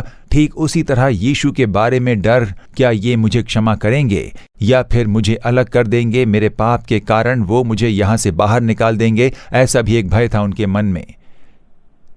यीशु उन्हें देखकर कहते हैं, हे पुत्र ढाढ़स बांध, बिल्कुल डर मत, डोंट बी अफ्रेड, मैं तुझे दूर नहीं करूंगा, तेरे पाप क्षमा हुए हैं। वही एक कार्य था जिसने उसके मन में बुरा प्रभाव डाला था। उसने शारीरिक बीमारी से कहीं अधिक अपने मन में ही क्लेश को झेला था। वो बोझ उसके मन के पाप के कारण आया था। अगर शारीरिक बीमारी चल रही है तो हम डॉक्टर के पास जा सकते हैं या अस्पताल जा सकते हैं और इलाज करा सकते हैं। हृदय में दाग लगाकर, पाप के कारण शांति को खोकर, समाधान को खोकर, वेदना में पड़े उस आत्मा को कौन चंगा कर पाएगा। आज आपका मन आपके किए पाप के द्वारा आपकी शांति चुराकर अंतर मन को पीड़ा दे रही है क्या? पाप के कारण ही ये बीमारी है, मेरे पाप के कारण ही मेरे परिवार में समस्या है, मेरे पाप के कारण ही मैंने शांति खो दी है, मेरे पाप के कारण ये सब हो रहा है, ये मुझे दिखाई दे रहा है। तो मुझे कौन क्षमा कर पाएगा? कौन मुझे छुटकारा दे पाएगा? वो कौन है जो मुझे अपना सकता है? कौन है जो मुझे एक नया जीवन दे सकता है? तुम्हारे अंतर मन में ऐसे सवाल निरंतर उठ रहे हैं कि नहीं? यीशु आपके हृदय को देखते हैं। पुत्र ढाढ़स बांध, बेटी ढाढ़स बांध, तू पापी है ऐसा कहकर मैं तुझे त्यागूंगा नहीं। तेरे पाप को मैं क्षमा करने वाला हूं। मैं तुझे तेरे पापों से छुटकारा दूंगा। पाप से जो हृदय कलंकित हुआ है उसे मैं साफ करने वाला हूं। दिलासा भरा एक शब्द कहते हैं वो। उसने सोचा भी नहीं था, उसने सोचा था कि यीशु मुझे डांटेंगे। वो डरता था कि कहीं यीशु ये ना कह दें कि तेरे पापों के कारण ही तू इस तरह बीमारी से ग्रस्त हुआ है। लेकिन यीशु कहते हैं, डर मत, डर मत, तुम पहले से ही घायल हो चुके हो। मैं तुम्हें और घायल नहीं करना चाहता। मैं तुझसे प्रेम करता हूं। पापियों का उद्धार करने के लिए आया हूं, उद्धार करता हूं। पापियों को दूर करने के लिए नहीं, उन्हें क्षमा करने के लिए मैं तुम्हें क्षमा करता हूं। तेरे पापों से मैं तुझे छुटकारा देता हूं। और वही शब्द उसके लिए बड़ा दिलासा देने वाला था। कौन है जो ऐसे शब्द बोल सकता है? कोई नहीं जो इस तरह से बातें कर सकता है। वो व्यक्ति इसी प्रतीक्षा में था कि कौन है जो मेरे पापों को क्षमा कर पाएगा, कौन छुटकारा दे पाएगा। एक दिलासे भरे शब्द की प्रतीक्षा में था वो, और प्रभु यीशु उसे दिलासा देने वाले शब्द कहकर उसकी चोट को बांधते हैं। एक समय की बात है, एक शहर में मुझे 3 दिन की सभा के लिए बुलाया गया था। एक चर्च के बाहर एक बहुत बड़े मैदान में वो 3 दिन की सभा का आयोजन किया गया था। तीसरे दिन की सभा समाप्त हुई। और कलीसिया के उपदेशक ने कहा कि कुछ लोग हैं जो आपसे प्रार्थना करवाना चाहते हैं, क्या आप उनके लिए एक निजी प्रार्थना करेंगे? ऐसा उन्होंने मुझसे पूछा।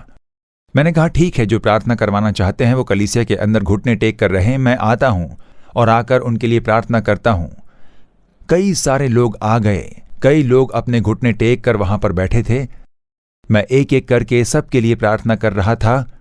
तब एक नौजवान था जो मुझे देखते ही झट से उठकर खड़ा हुआ और मुझसे कहा कि मैं आपसे अकेले में बात करना चाहता हूं, यहां पर काफी लोग हैं, मैं आपसे अकेले में बात करना चाहता हूं, ऐसा उसने मुझसे कहा।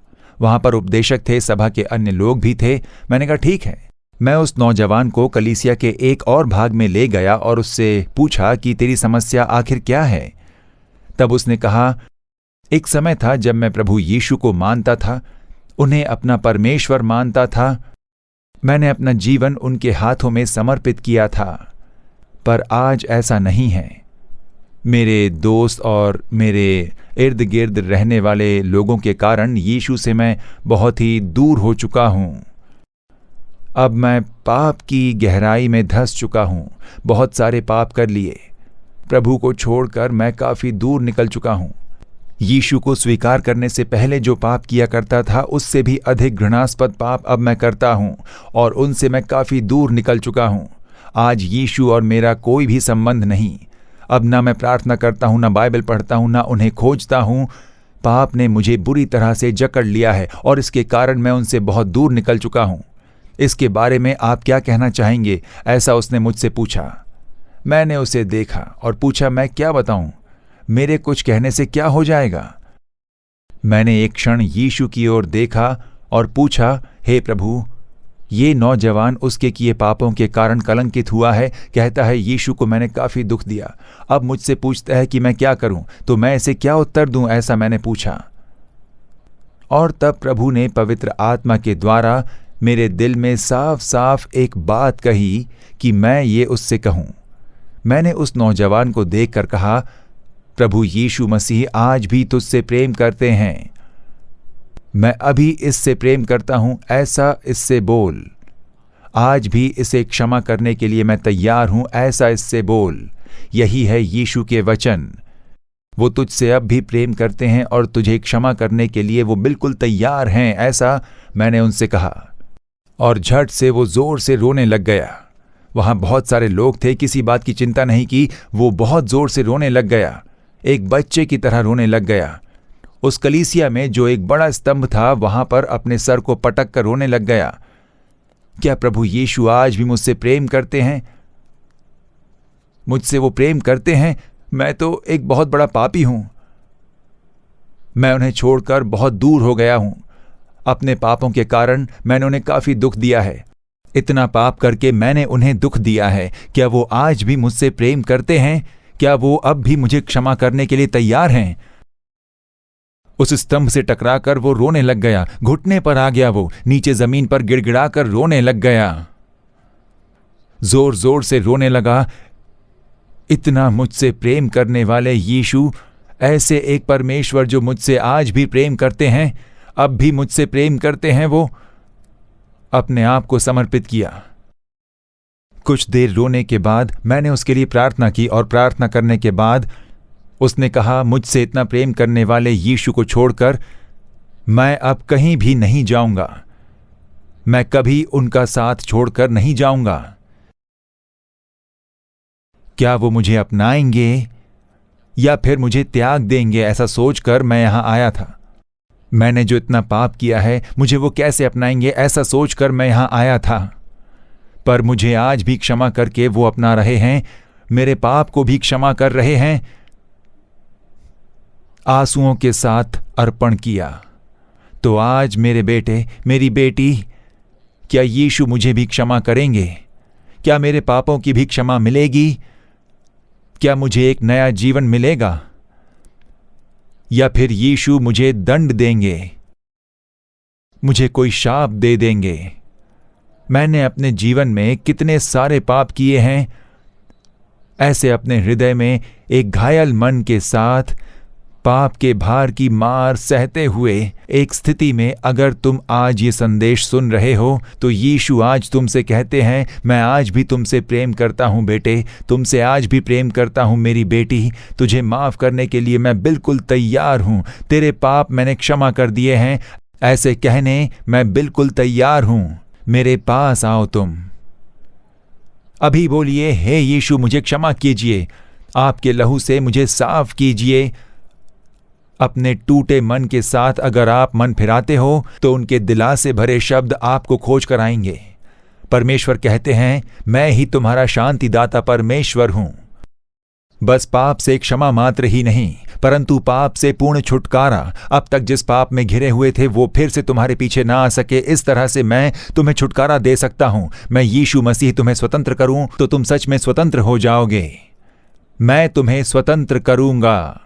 35 सालों से शराब पी पी कर जो अपने जीवन को नष्ट करने की राह पर था, उस बेटे को एक ही दिन में मैंने छुटकारा दिया और उसका मन मैंने बदल दिया। आज तुम्हें भी मैं वो छुटकारा दूंगा, ऐसा यीशु कहते हैं। चाहे अब जो कुछ भी हो जाए, बस कहिए, यीशु मुझे क्षमा करें, मुझे छुटकारा दीजिए, तो आज ही एक शांति आपके मन में भर जाएगी, एक समाधान का जीवन जियोगे। वो सब प्रकार की शांति के परमेश्वर हैं। मेरे प्रियजनों, दूसरी बात, पवित्र शास्त्र में एक और किस्से को देखते हैं। पवित्र मरकुस रचित सुसमाचार 5वां अध्याय और 34वां वचन हम देखने जा रहे हैं। पवित्र मरकुस रचित सुसमाचार 5वां अध्याय और 34वां वचन। उसने उससे कहा, पुत्री, तेरे विश्वास ने तुझे चंगा किया है, कुशल से जा और अपनी इस बीमारी से बची रह। देखिए, उस बेटी को 12 साल से एक बीमारी थी। इस किस्से को पवित्र शास्त्र के इस अध्याय में आप पढ़ सकोगे। 12 वर्षों से उसके शरीर में रक्तस्राव की बीमारी से वो ग्रस्त थी और वो बहुत ही पीड़ा में थी।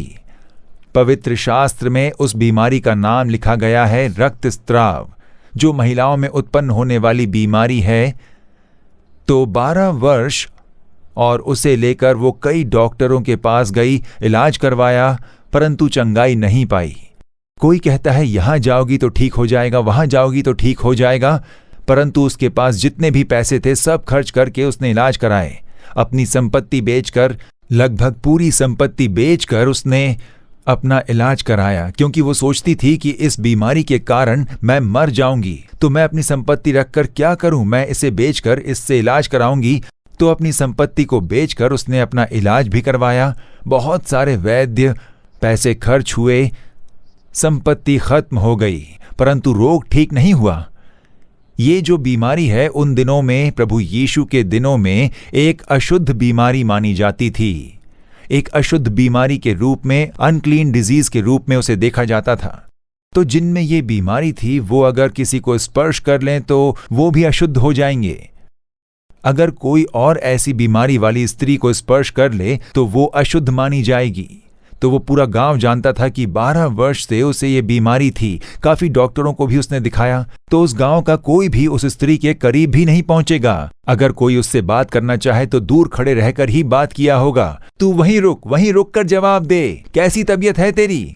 ठीक नहीं हूं। उस डॉक्टर को दिखाया, इसको दिखाया, पर कोई बात नहीं बनी। ओ अच्छा, ठीक है, मैं प्रार्थना करूंगा, ऐसा कहकर मन में ये सोचते होंगे कि क्या पाप किया होगा, पता नहीं क्या श्राप है, उसके जीवन से ये बीमारी दूर ही नहीं हो रही, पता नहीं क्या किया है इसने। ऐसा ही सोचा होगा उन लोगों ने। उसका हृदय घायल हो चुका था, लगातार सब कुछ नष्ट होता जा रहा था। उसने इतनी सारी दवाइयां खा ली होगी कि उसे काफी साइड इफेक्ट्स हो गए। जैसा वचन भी कहता है, इलाज करने जाओ तो साइड इफेक्ट्स, उसमें भी बुरा प्रभाव। अगर आज भी डॉक्टरों के पास जाते हो तो तुम्हारी जो बीमारी है उसके लिए सिर्फ 3 गोलियां वो देंगे, पर उसके साथ और 3 दवाई देंगे। अगर आप पूछते हो ये किस लिए, तो कहेंगे ये 3 दवाइयों से साइड इफेक्ट नहीं होगा। तो 3 गोलियां ठीक होने के लिए और बाकी 3 गोलियां साइड इफेक्ट से बचने के लिए। और यही आज की चिकित्सा की सच्चाई है। वचन कहता है कि उसने बहुत वैद्यों से बहुत बड़ा दुख उठाया, मतलब कि साइड इफेक्ट्स आ गए। एक बीमारी के लिए इलाज कराया तो दूसरी बीमारी आ गई। दुनिया कहने लगी कि ये एक अशुद्ध स्त्री है और इसके कारण उसके मन में बहुत बुरा प्रभाव पड़ा। शरीर पर बुरा प्रभाव एक ओर, मन का बुरा प्रभाव दूसरी ओर। उस अपमान और वेदना में वो जी रही थी, लगभग 12 साल की वेदना। और तब उसे पता चला कि यीशु नाम के एक व्यक्ति आए हैं जो इंसानों से प्रेम करते हैं, बीमारों को देखकर तरस खाकर चंगाई देते हैं। हर तरह की बीमारी उनसे चंगी होती है। क्या उन्हें दान देना होगा, पैसे देने होंगे? मैंने तो अपनी सारी संपत्ति बेच दी है, अब मैं क्या करूं? उन्हें किसी चीज की जरूरत नहीं है, उनकी चंगाई मुफ्त है। वो किसी से दान नहीं मांगते, पैसे नहीं मांगते हैं। वो मैं चंगा करूं तो मुझे क्या दोगी ऐसा नहीं पूछते, मेरे लिए क्या दान लाए हो ये वो नहीं पूछते हैं, कितने पैसे दोगे ये नहीं पूछते। वो जो कुछ भी करते हैं सभी मुफ्त है। अच्छा, ऐसा ही प्रभु आए हैं तो मैं उनके पास जाऊंगी। अब जब वो जाती है, यीशु के पास जाकर अपनी मुसीबत बताकर चंगाई पाने के लिए जाती है, तो देखती है कि उनके इर्द गिर्द एक बड़ी भीड़ है। उनके शिष्य 12 लोग, बस उतने ही नहीं, वो जहां कहीं भी जाते हैं एक बड़ी भीड़ यीशु को देखने के लिए वहां जमा हो जाती है। उनके इर्द गिर्द एक बहुत बड़ी भीड़ थी। तब वो सोचती है, यहां इस भीड़ के बीच में जाकर मैं यीशु से अपनी समस्या कैसे बताऊं? आंखों की समस्या हो तो शायद बोल दो, कान में समस्या है तो मैं बोल दूं, शरीर के भाग में दर्द हो रहा है तो बता सकते हैं, पर मेरी बीमारी अशुद्ध बीमारी है, मुझे ये बीमारी है, ऐसा कहूं तो सभी लोग मुझे घृणा की नजरों से देखेंगे, मुझसे काफी दूर हो जाएंगे। हो सकता है यीशु खुद कह दें कि मुझसे दूर रहकर बातें कर, क्योंकि ये तो एक अशुद्ध बीमारी है। इसके बारे में मैं यीशु से जाकर कैसे बताऊं? कैसे मैं सबके सामने जाकर अपनी बीमारी के बारे में बताऊं? यही तो उसकी बड़ी वेदना थी। एक ओर बीमारी की वेदना और दूसरी ओर अशुद्ध बीमारी के कारण समाज में वो सिर उठाकर जी नहीं पाती थी। घाव और दूसरी ओर चंगाई पाने के लिए यीशु के पास जाना चाहो तो वहां पर एक बहुत बड़ी भीड़ है। मैं अपनी बीमारी के बारे में कैसे बताऊं? उसकी कितनी बड़ी समस्या है देखिए। और आखिर में उसने सोचा, मुझे यीशु के पास जाकर कुछ बताने की जरूरत नहीं है। अगर मैं जाकर उन्हें अपनी बीमारी के बारे में बताती हूं तो सबको पता लग जाएगा, तो सब मुझे हीन भावना से देखेंगे, सब मुझे दूर करना चाहेंगे। तो इसलिए मैं जाकर उनके वस्त्र को छू लूं, मैं पीछे से छिप कर जाऊंगी और उनके वस्त्रों को छू लूंगी तो चंगाई पा लूंगी। उसके अंदर एक विश्वास आता है। जैसे जैसे वो यीशु के चमत्कारों के बारे में सुनती है, तब सोचती है कि कितने सामर्थी हैं यीशु, तो मैं बस उनके वस्त्रों को छूकर चंगाई पा लेती हूं। उसने सुना होगा कि बहुत लोगों ने यीशु के वस्त्र को छूकर चंगाई पा ली। परमेश्वर, आप कुछ मत कीजिए, हम बस आपको स्पर्श करके चंगाई पा लेते हैं। ऐसे कई लोगों ने आकर चंगाई पा ली है। इसके बारे में जब उसने जाना तो उसका विश्वास बढ़ गया। मतलब मुझे जाकर यीशु को अपनी बीमारी के बारे में बिल्कुल बताना नहीं है, बस उनके वस्त्र को स्पर्श करके मैं चंगाई पा लूंगी। ऐसे एक विश्वास के साथ आती है। विश्वास के साथ आती है। उस भीड़ के बीच में घुसकर वो जैसे तैसे यीशु के पास जाने की कोशिश करती है। लगातार वो जाती है, विश्वास को खोया नहीं उसने। लगातार वो कोशिश करती जाती है, चलती जा रही है, यीशु के पास पहुंचती है और उनके वस्त्रों को स्पर्श करते ही वो चंगी हो गई।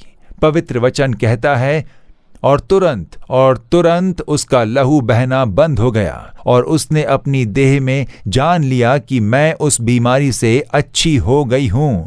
ऐसे 29वें वचन में लिखा है, उसने अपनी चंगाई को जान लिया। यीशु के वस्त्र में से सामर्थ्य उसके शरीर में आया, बीमारी चली गई और वो उसे समझ सकी। मेरे शरीर में बदलाव आ गया है, चंगाई आ गई है, समस्या चली गई है, परिवर्तन आ गया है। चंगाई पाते ही उसमें बहुत बड़ी खुशी आ गई, मैंने चंगाई पा ली है। अब जैसे उसने चंगाई पा ली तो चुपके से वो निकल जाने की सोचती है। तभी यीशु कहते हैं, मेरा वस्त्र किसने छुआ? अब पूरी भीड़ रुक गई है, शिष्य रुक गए, सभी लोग रुक गए हैं, क्योंकि यीशु प्रश्न पूछते हैं कि मुझे किसने स्पर्श किया? किसी ने मेरे वस्त्र को छुआ है, मेरे अंदर से सामर्थ्य निकला है और चंगाई हुई है, मुझे किसने स्पर्श किया? ऐसा प्रभु पूछते हैं। और चेले कहते हैं कि सब लोग स्पर्श कर रहे हैं आपको, हम भी तो इतनी भीड़ में आपसे टकरा रहे हैं, क्योंकि यहाँ पर काफी भीड़ है और आप पूछते हो किसने छुआ है, कैसे बता सकते हैं? वो कहते हैं, नहीं, साधारण तौर पर मुझे स्पर्श करना एक और बात है। इस समय कई लोग स्पर्श कर रहे हैं, पर विश्वास के साथ किसी ने स्पर्श किया है जिसके कारण एक अद्भुत कार्य हुआ है। अब उसमें एक डर आ गया था कि प्रभु यीशु को पता चल चुका है, मैंने जो उन्हें स्पर्श किया तो उन्होंने जान लिया है। तो देखिए यहां पर पवित्र शास्त्र में लिखा है, 33वें वचन में देखेंगे, तब वो स्त्री ये जानकर कि मेरी कैसी भलाई हुई है, डरती और कांपती हुई आई और उसके पांवों पर गिरकर उससे सब हाल सच सच कह दिया। क्योंकि वो डर डर कर तो आई थी, ये अशुद्ध बीमारी जो थी, अगर उसने किसी को स्पर्श कर लिया तो वो भी अशुद्ध हो जाएंगे। अब यीशु को स्पर्श करके मुझे चंगाई मिली, वो तो सच है, पर यीशु अब पूछते हैं कि मुझे किसने स्पर्श किया, तो इसका क्या मतलब है? किसी ने मुझे स्पर्श किया है, अशुद्धता छाई है, ऐसा शायद यीशु बोल दें। उस बात का उसके अंदर डर छा गया। डरती कपकपाती हुई वो प्रभु के चरणों में गिर गई और सब कुछ सच सच बता दिया। उसने अपेक्षा की थी शायद प्रभु ये कहें कि तू एक अशुद्ध बीमारी से ग्रस्त स्त्री है, तूने कैसे मुझे स्पर्श किया? तुमने दूर खड़े रहकर मुझे बुलाना चाहिए था, दूर से तुमने मुझे मांगना चाहिए था कि मुझे चंगाई चाहिए। तुमने मुझे कैसे स्पर्श किया? ये एक अशुद्ध बीमारी है, क्या तुम इसके बारे में नहीं जानती? तो कैसे तुमने मुझे स्पर्श किया? ऐसे यीशु मुझ पर नाराज हो जाएंगे या फिर वो मुझे डांटेंगे, ऐसा एक भय उसके मन में था, इसलिए कपकपाती हुई वो आती है। यीशु ने उसे देखकर कहा, पुत्री ढाढ़स बांध, पुत्री डर मत, मैं तुझ पर नाराज नहीं होऊंगा। मैं ये नहीं पूछूंगा कि तूने मुझे कैसे स्पर्श किया। यू आर माई डॉटर, मैं तुम्हारा पिता हूं और तुम मेरी बेटी हो। क्या एक बेटी अपने पिता को स्पर्श नहीं कर सकती? तो मैं उसे अशुद्ध कैसे मान लूं? मनुष्य तुम्हें अशुद्ध मान सकते हैं या फिर तुम्हारी बीमारी को अशुद्ध मान सकते हैं, पर तुम मेरी बेटी हो, मैंने तुम्हारी सृष्टि की है। जब वो डर के साथ कपकपाती हुई ये सोच रही थी कि यीशु उसे क्या कहेंगे, तब वो दिलासा भरा शब्द बोलते हैं, पुत्री तू डर मत, फियर नॉट माई डॉटर, तू डर मत, अपनी बेटी के स्पर्श से मैं अशुद्ध नहीं हो जाऊंगा, तू डर मत। दिलासा भरा शब्द था। उसके मन का जो भय था वो चला गया, कपकपाना चला गया। मैंने क्या सोच लिया था यीशु के बारे में, पर वो कितने प्रेमी हैं, मुझे अपनी बेटी के समान प्रेम करते हैं, मुझे सांत्वना देने वाले परमेश्वर हैं। उनके चेलों ने शायद ये सुना होगा, क्या तुझे ऐसी अशुद्ध बीमारी है? शायद वो ये पूछने के लिए आगे आए होंगे कि तूने यीशु को कैसे स्पर्श किया, पर यीशु के शब्द ने सभी को शांत कर दिया था। बेटी ढाढ़स बांध, डर मत, तेरे स्पर्श से मैं अशुद्ध नहीं होऊंगा, मैं सर्व सामर्थ्यशाली परमेश्वर हूं। अशुद्ध लोगों ने मुझे स्पर्श किया तब भी वो चंगाई पाएंगे। क्या सब ने तुम्हें अशुद्ध मानकर तुम्हें दूर कर दिया है? तू एक शापित औरत है, तेरी बीमारी शापित है, तेरा समय सही नहीं चल रहा, तेरा जन्म का समय ठीक नहीं है, या फिर तुझ में दोष भरा है, इसके कारण तेरा परिवार प्रभावित हुआ है। ऐसा क्या कर दिया, सब ने तुझे दूर किया है? यीशु कहते हैं, तू मेरे पास आजा बेटी, मेरे पास आजा प्यारे बेटे, तेरी अशुद्धता को बदलने वाला परमेश्वर मैं हूं, या फिर तेरी सभी अशुद्ध कार्यों को बदलने वाला परमेश्वर मैं हूं, तेरे दोष को बदलकर भलाई करने वाला प्रभु हूं मैं। मेरे पास आजा, ऐसे परमेश्वर बुलाते हैं। रो मत। संसार चाहे कुछ भी बोल ले, चाहे कोई भी मनुष्य कुछ भी कह दे कि तुझ में दोष है और तेरे ही कारण इस परिवार में इतना बुरा प्रभाव चल रहा है, ऐसा सब तुझे दूर कर दें, पर मैंने तुझे बनाया है। बेटी तू ढाढ़स बांध, तू डर मत, कुशल से जा और अपनी इस बीमारी से बची रहे, ऐसा यीशु कहते हैं। 12 साल की वेदना, शारीरिक वेदना से भी अधिक जो इसके मन को ठेस पहुंची थी वो बड़ी थी। मनुष्य मुझे दूर कर रहे हैं, समाज मुझे दूर कर रहा है, सभी लोग मुझे अशुद्ध कहकर पुकारते हैं। उस प्रभाव को परमेश्वर ने बदल दिया। एक बार एक भाई आए थे, मुझसे मिलकर प्रार्थना करवाना चाहते थे। मैंने जब पूछा कि क्या समस्या है तो वो आंसू बहाकर रोने लगे, जोर जोर से रोने लगे। भाई, मैंने बहुत बड़ा पाप कर दिया है, मैं एड्स की बीमारी से ग्रस्त हुआ हूं। जब डॉक्टरों ने मेरे खून का परीक्षण किया तब मुझ में एड्स पाया गया। जब उन्होंने बताया कि मेरे खून में एड्स के कीटाणु पाए गए हैं, तब से मेरी पत्नी मुझसे घृणा करती है। मेरी पत्नी मुझसे दूर चली गई है, उसने मुझे अकेला छोड़ दिया है, उसने सबको बता दिया। उसके परिवारजन भी मुझसे घृणा करते हैं। सभी से वो यही कहती है कि इसे ये बीमारी हो गई है, ये एक अशुद्ध मनुष्य है। ऐसा कहकर मेरे सगे संबंधी, दोस्त सभी मुझसे दूर हो चुके हैं। इस तरह से आंसू बहाने लगे। हाँ, मैंने पाप किया, वो सच है। क्या मुझे एक क्षमा नहीं है? क्या ये अशुद्धता दूर नहीं होगी? आज मेरी पत्नी मेरे बच्चों से भी मिलने नहीं देती है मुझे। वो रोए। मैंने कहा, यीशु आपसे प्रेम करते हैं। इस बीमारी को बस वही बदल सकते हैं। जब आप अपने पाप को स्वीकार कर लोगे तब वो दया दिखाएंगे। उन्होंने आंसू बहाते हुए माफी मांगी, मेरे पाप को क्षमा कीजिए, मेरे लिए एक चमत्कार कीजिए प्रभु। जब उनके आंसू भरे प्रार्थना यीशु के चरणों पर गिरे तब यीशु ने स्पर्श किया। कुछ दिन के बाद वो फिर से आए। रिजल्ट देखा तो उसमें कुछ नहीं था। एड्स का नाम और निशान नहीं था। उनका खून बिल्कुल शुद्ध हो चुका था। अशुद्ध बीमारी कहकर पत्नी ने दूर कर दिया था, परिवार और दोस्तों ने दूर कर दिया था, पर यीशु ने उन्हें अपने साथ बुलाया, अद्भुत कार्य किया, सुख दिया उन्हें। उस रिपोर्ट के साथ आए थे, उसमें नील लिखा था, यीशु ने मेरे लिए चमत्कार कर दिया है, उनके लहू के सामर्थ्य ने मेरे लहू को शुद्ध कर दिया, ऐसा कहा। वही है यीशु। यीशु उसी के लिए आए थे। वही है परमेश्वर। एक मनुष्य के अशुद्ध जीवन को उस अशुद्धता से अलग करके नया जीवन देने के लिए वो शांतिदाता परमेश्वर है। क्या आपका मन टूट गया है? सब ने आपको दूर कर दिया है? क्या आपके रिश्तेदार आपको दूर कर रहे हैं? क्या आप पर दोष लगा रहे हैं? वो तुम्हारे वजह से, तुझ में दोष है, तुम्हारी वजह से ही इस परिवार में ये स्थिति आ गई है, प्रभावित हुआ है। यीशु कहते हैं, मैं हूं तुम्हारे लिए, मैं तुम्हारे साथ हूं। डर मत बेटी, ढाढ़स बांध बेटे। यीशु के दिलासे भरे शब्द तुम्हारे पास आते हैं। पूरा समाज तुम्हें दूर कर सकता है, रिश्तेदार तुम्हें दूर कर सकते हैं। आकाश और पृथ्वी के सृष्टिकर्ता परमेश्वर यीशु कहते हैं, मैं तुम्हारे लिए हूं। You are my son, you are my daughter. मैंने तुम्हारे लिए ही अपने आप को क्रूस पर बलि दे दिया, तुम्हें अपने बेटे और बेटी के रूप में स्वीकार करने के हेतु से। जब तुम मेरे पास आओगे, मैं तुम्हारे पाप क्षमा करके, सारी अशुद्धता दूर करके, दोष को दूर करके तुम्हें जीवन देने वाला प्रभु हूं। वो यीशु तुम्हें देखकर आज कहते हैं, ढाढ़स बांध, रो मत, डर मत, ऐसा कहते हैं वो। ये आखिरी और तीसरे विषय को हम पवित्र लूका रचित सुसमाचार में देखेंगे। 7वां अध्याय और उसका 13वां वचन हम पढ़ने जा रहे हैं। उसे देखकर प्रभु को तरस आया और उससे कहा, मत रो बेटी, तू मत रो। दिलासा भरा शब्द, शांति देने वाला शब्द। नाइन नाम के एक गांव में प्रभु यीशु अपने चेलों के साथ जाते हैं और वो गांव गलील के पास स्थित था। आज भी उस गांव का वही नाम है। उस गांव का नाम है नाइन, आज भी वहां पर मौजूद है।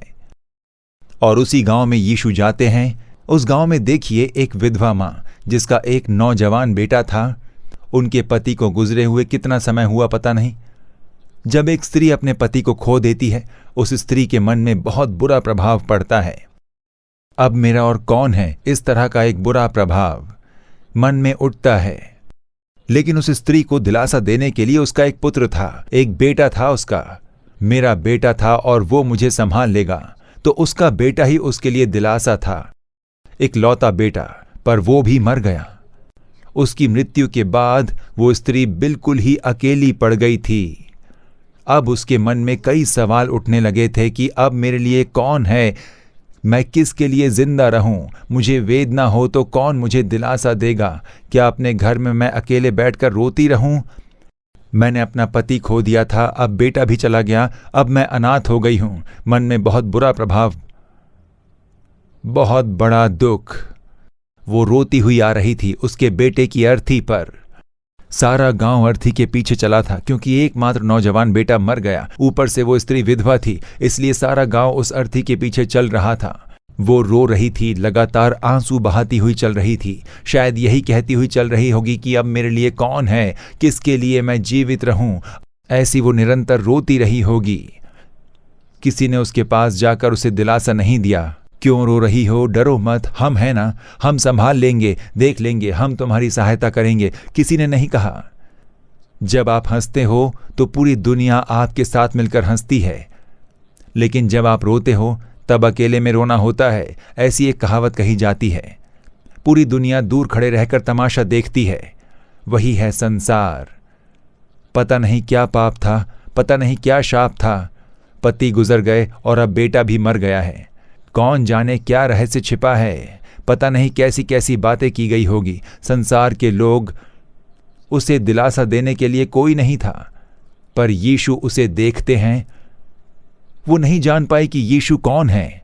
पहले पहल यीशु वहां पर जाते हैं और जैसे ही वो देखते हैं कि ये स्त्री रोती है, तब यीशु शांत नहीं रह पाते। उस विधवा की आंसुओं ने उन्हें छू लिया था।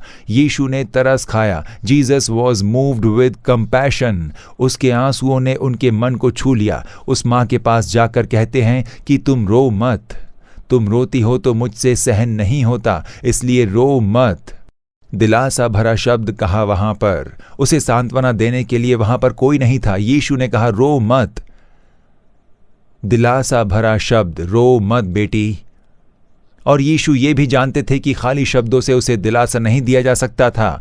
उसका बेटा मर गया है, अब दफनाया जा रहा है, तो वो बिना रोए कैसे रह सकती है। तभी यीशु ने चमत्कार किया। उन्होंने अर्थी को छुआ, तब सब लोग रुक गए। यीशु ने कहा, हे जवान, मैं तुझसे कहता हूं, उठ। तब मुर्दा हुआ नौजवान जीवित होकर उठ गया। वो नौजवान मर गया था, पर जीवन पाकर उठ गया। परमेश्वर उस विधवा की आंसू को पोंछने के लिए मात्र शब्दों द्वारा ही दिलासा नहीं दे रहे थे, परंतु अद्भुत चमत्कार द्वारा उन्होंने दिलासा दिया। वहां अब तो नहीं रोगी ना, तुम्हारा बेटा देखो जीवित है। सोचिए उस मां को कैसा लगा होगा। खुशी के आंसू बहाते हुए यीशु के चरणों में गिरकर उनका धन्यवाद अदा किया होगा। मेरी आंसुओं को पोंछ दिया, मुझे दिलासा दिया है आपने, धन्यवाद यीशु कहते हुए उनके चरणों पर गिरकर शुक्रिया अदा किया होगा। और वही यीशु आज आपके घर भी आए हैं। आपके साथ वो बातें कर रहे हैं। तू रो मत बेटी। क्या अकेले में बैठकर रोती जा रही हो? बेटे, क्या अकेले में बैठकर तुम रो रहे हो? मेरी वेदना को समझ लेने के लिए इस घर में कोई भी नहीं है। मेरे दुख को समझने के लिए यहाँ कोई भी नहीं है।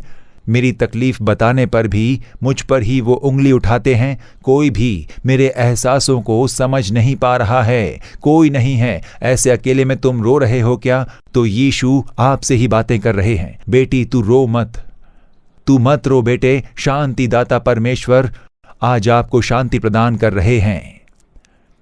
तो मेरे प्रियजनों, ये अनुभव मैंने पहले भी आपके साथ बांटा है, फिर एक बार बताता हूं। चेन्नई में एक माँ जी हैं, उन्हें मैं जानता हूं। जब भी मैं उनसे मिलता हूं तो वो यीशु के बारे में ही ज़्यादा से ज़्यादा बोलती हैं। निरंतर बाइबल पढ़ती हैं, प्रार्थना करती हैं, प्रभु की स्तुति में लगी रहती हैं। वो बस प्रभु यीशु के बारे में ही वो बोलती हैं। मैंने एक बार उनसे पूछा, प्रभु यीशु पर आपने इतना प्रेम रखा है, हमेशा आप यीशु यीशु कहती हो, उनके ही वचन पढ़ती रहती हो, प्रार्थना करती हो, क्या इसका कोई मुख्य कारण है? ऐसा मैंने उनसे पूछा। तब उन्होंने मुझे बताया, जब मैं 12 साल की थी तब मेरे जीवन में कुछ ऐसी बात हुई कि तब से लेकर प्रभु यीशु मसीह पर मुझे बहुत प्रेम है। मैंने पूछा कि क्या बात हुई थी। देखिए, उनकी 12 साल की उम्र थी। वो अपनी माता पिता की एक लौती बेटी थी। तब उनके माता पिता गुजर गए। कोई बहुत भयंकर कारण से दोनों लोगों की मृत्यु हो गई।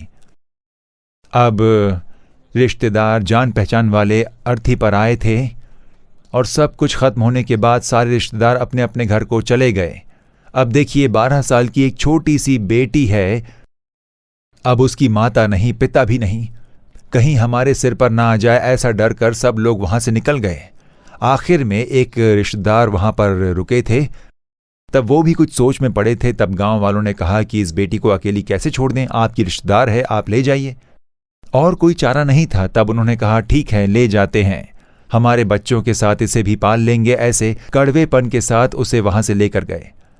उनके भी अपने बच्चे थे और उस बेटी ने यही सोचा होगा कि उन बच्चों के साथ मिलकर मैं भी पढ़ूंगी, लिखूंगी। तो वो वहां गई। जब वो वहां पहुंची तो उस घर की नौकरानी की तरह उसे रखा गया। स्कूल नहीं भेजा गया। उनके अपने बच्चों के साथ बातें करने नहीं देते। किचन में काम कर, पानी भर और सारा साफ सफाई कर। सुबह से लेकर शाम तक बहुत ही काम लिया करते थे। उनका खाना खत्म होने के बाद बचा कुचा ही उसे देते थे और फिर उस किचन में एक फटी चारपाई रखकर उसे वहां सोने के लिए जगह दे दी। सोचिए 12 साल में उसका जो हृदय है उसमें क्या चल रहा होगा। मेरे माता पिता होते तो मैं कैसी रहती थी।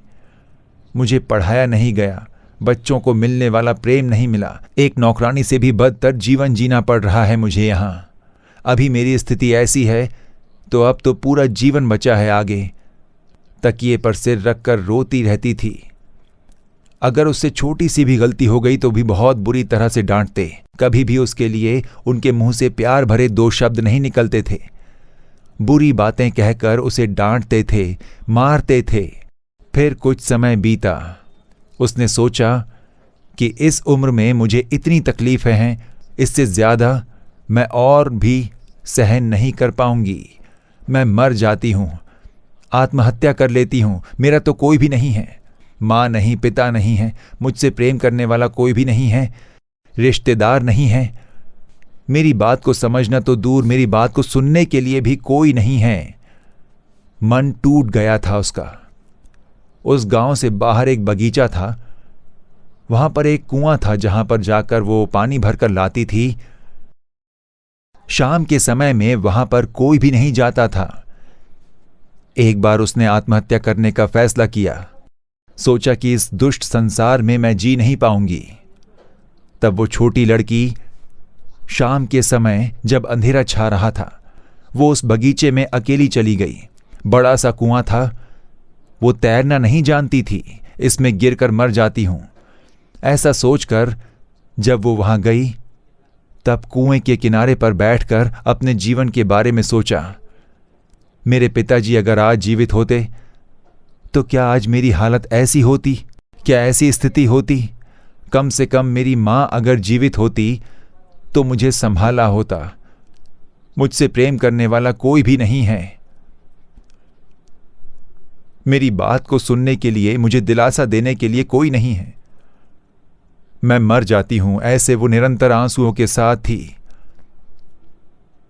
उस शांत वातावरण में उस कुएं के अंदर छलांग लगाने के लिए वो उस कुएं के किनारे पर खड़ी हो गई।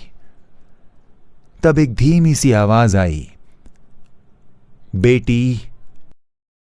ऐसी एक आवाज आई उसे, प्यार से बुलाने वाली एक आवाज। वो यहां वहां देखने लगी, क्या कोई यहां पर मौजूद है? पर कोई नहीं था। शायद ये मेरे मन का भ्रम है, ऐसा उसने सोचा। फिर से वो जब छलांग लगाने को ही थी उस समय, बेटी क्यों मरना चाहती हो तुम? मैं हूं ना, तुम्हारे लिए मां और पिता मैं ही हूं। उस आवाज के आते ही वो यहां वहां देखने लगी। तब एक धीमी सी आवाज ऊपर से उसकी ओर आने लगी, मैं हूं यीशु, मैं ही तुम्हारी माता और तुम्हारा पिता हूं। तुम्हें मरने की जरूरत नहीं है, मैं तुम्हें संभाल लूंगा, आ जाओ। एक बहुत बड़ी शांति उसके मन में भर गई थी। वो महत्वपूर्ण शब्द, प्रेम भरे वो सारे शब्दों ने उसके सारे चोट को बांधकर एक दिलासा, एक नया विश्वास पैदा किया उसमें। मेरे लिए यीशु हैं। यीशु ने कहा है कि वो मेरे माता और पिता बनकर रहेंगे। वो घर को लौट आई। वही घर, वही लोग, वही निर्दयी लोग, वही संकट। लेकिन हर रोज रात उस फटी चटाई पर घुटनों को टेक कर वो यीशु से बातें करती थी, मेरे माता पिता दोनों आप ही हो ना। परमेश्वर उसे दिलासा देते, शांति देते, तू मत डर, निराश मत हो, मैं तुम्हें आशीष दूंगा। ऐसे दिलासा देकर उसे चलाया। भविष्य को लेकर काफी चिंतित थी वो, पर यीशु ने उज्जवल भविष्य दिया उसे, अच्छे बच्चे दिए उसे, उन्होंने कहा, आज मेरे बच्चे बहुत ही आशीषित हैं, मुझसे बहुत प्रेम करते हैं। मैं तो 12 साल की उम्र में मर गई होती। यीशु ने मुझे सांत्वना दी, मुझे हिम्मत दिया और अब तक वो मुझे चलाते आए हैं। इसलिए मैं उनसे बहुत ही प्रेम करती हूं। मुझ जैसे एक अनाथ को इतना बड़ा परिवार देकर मुझे शांति दिया है प्रभु यीशु मसीह ने।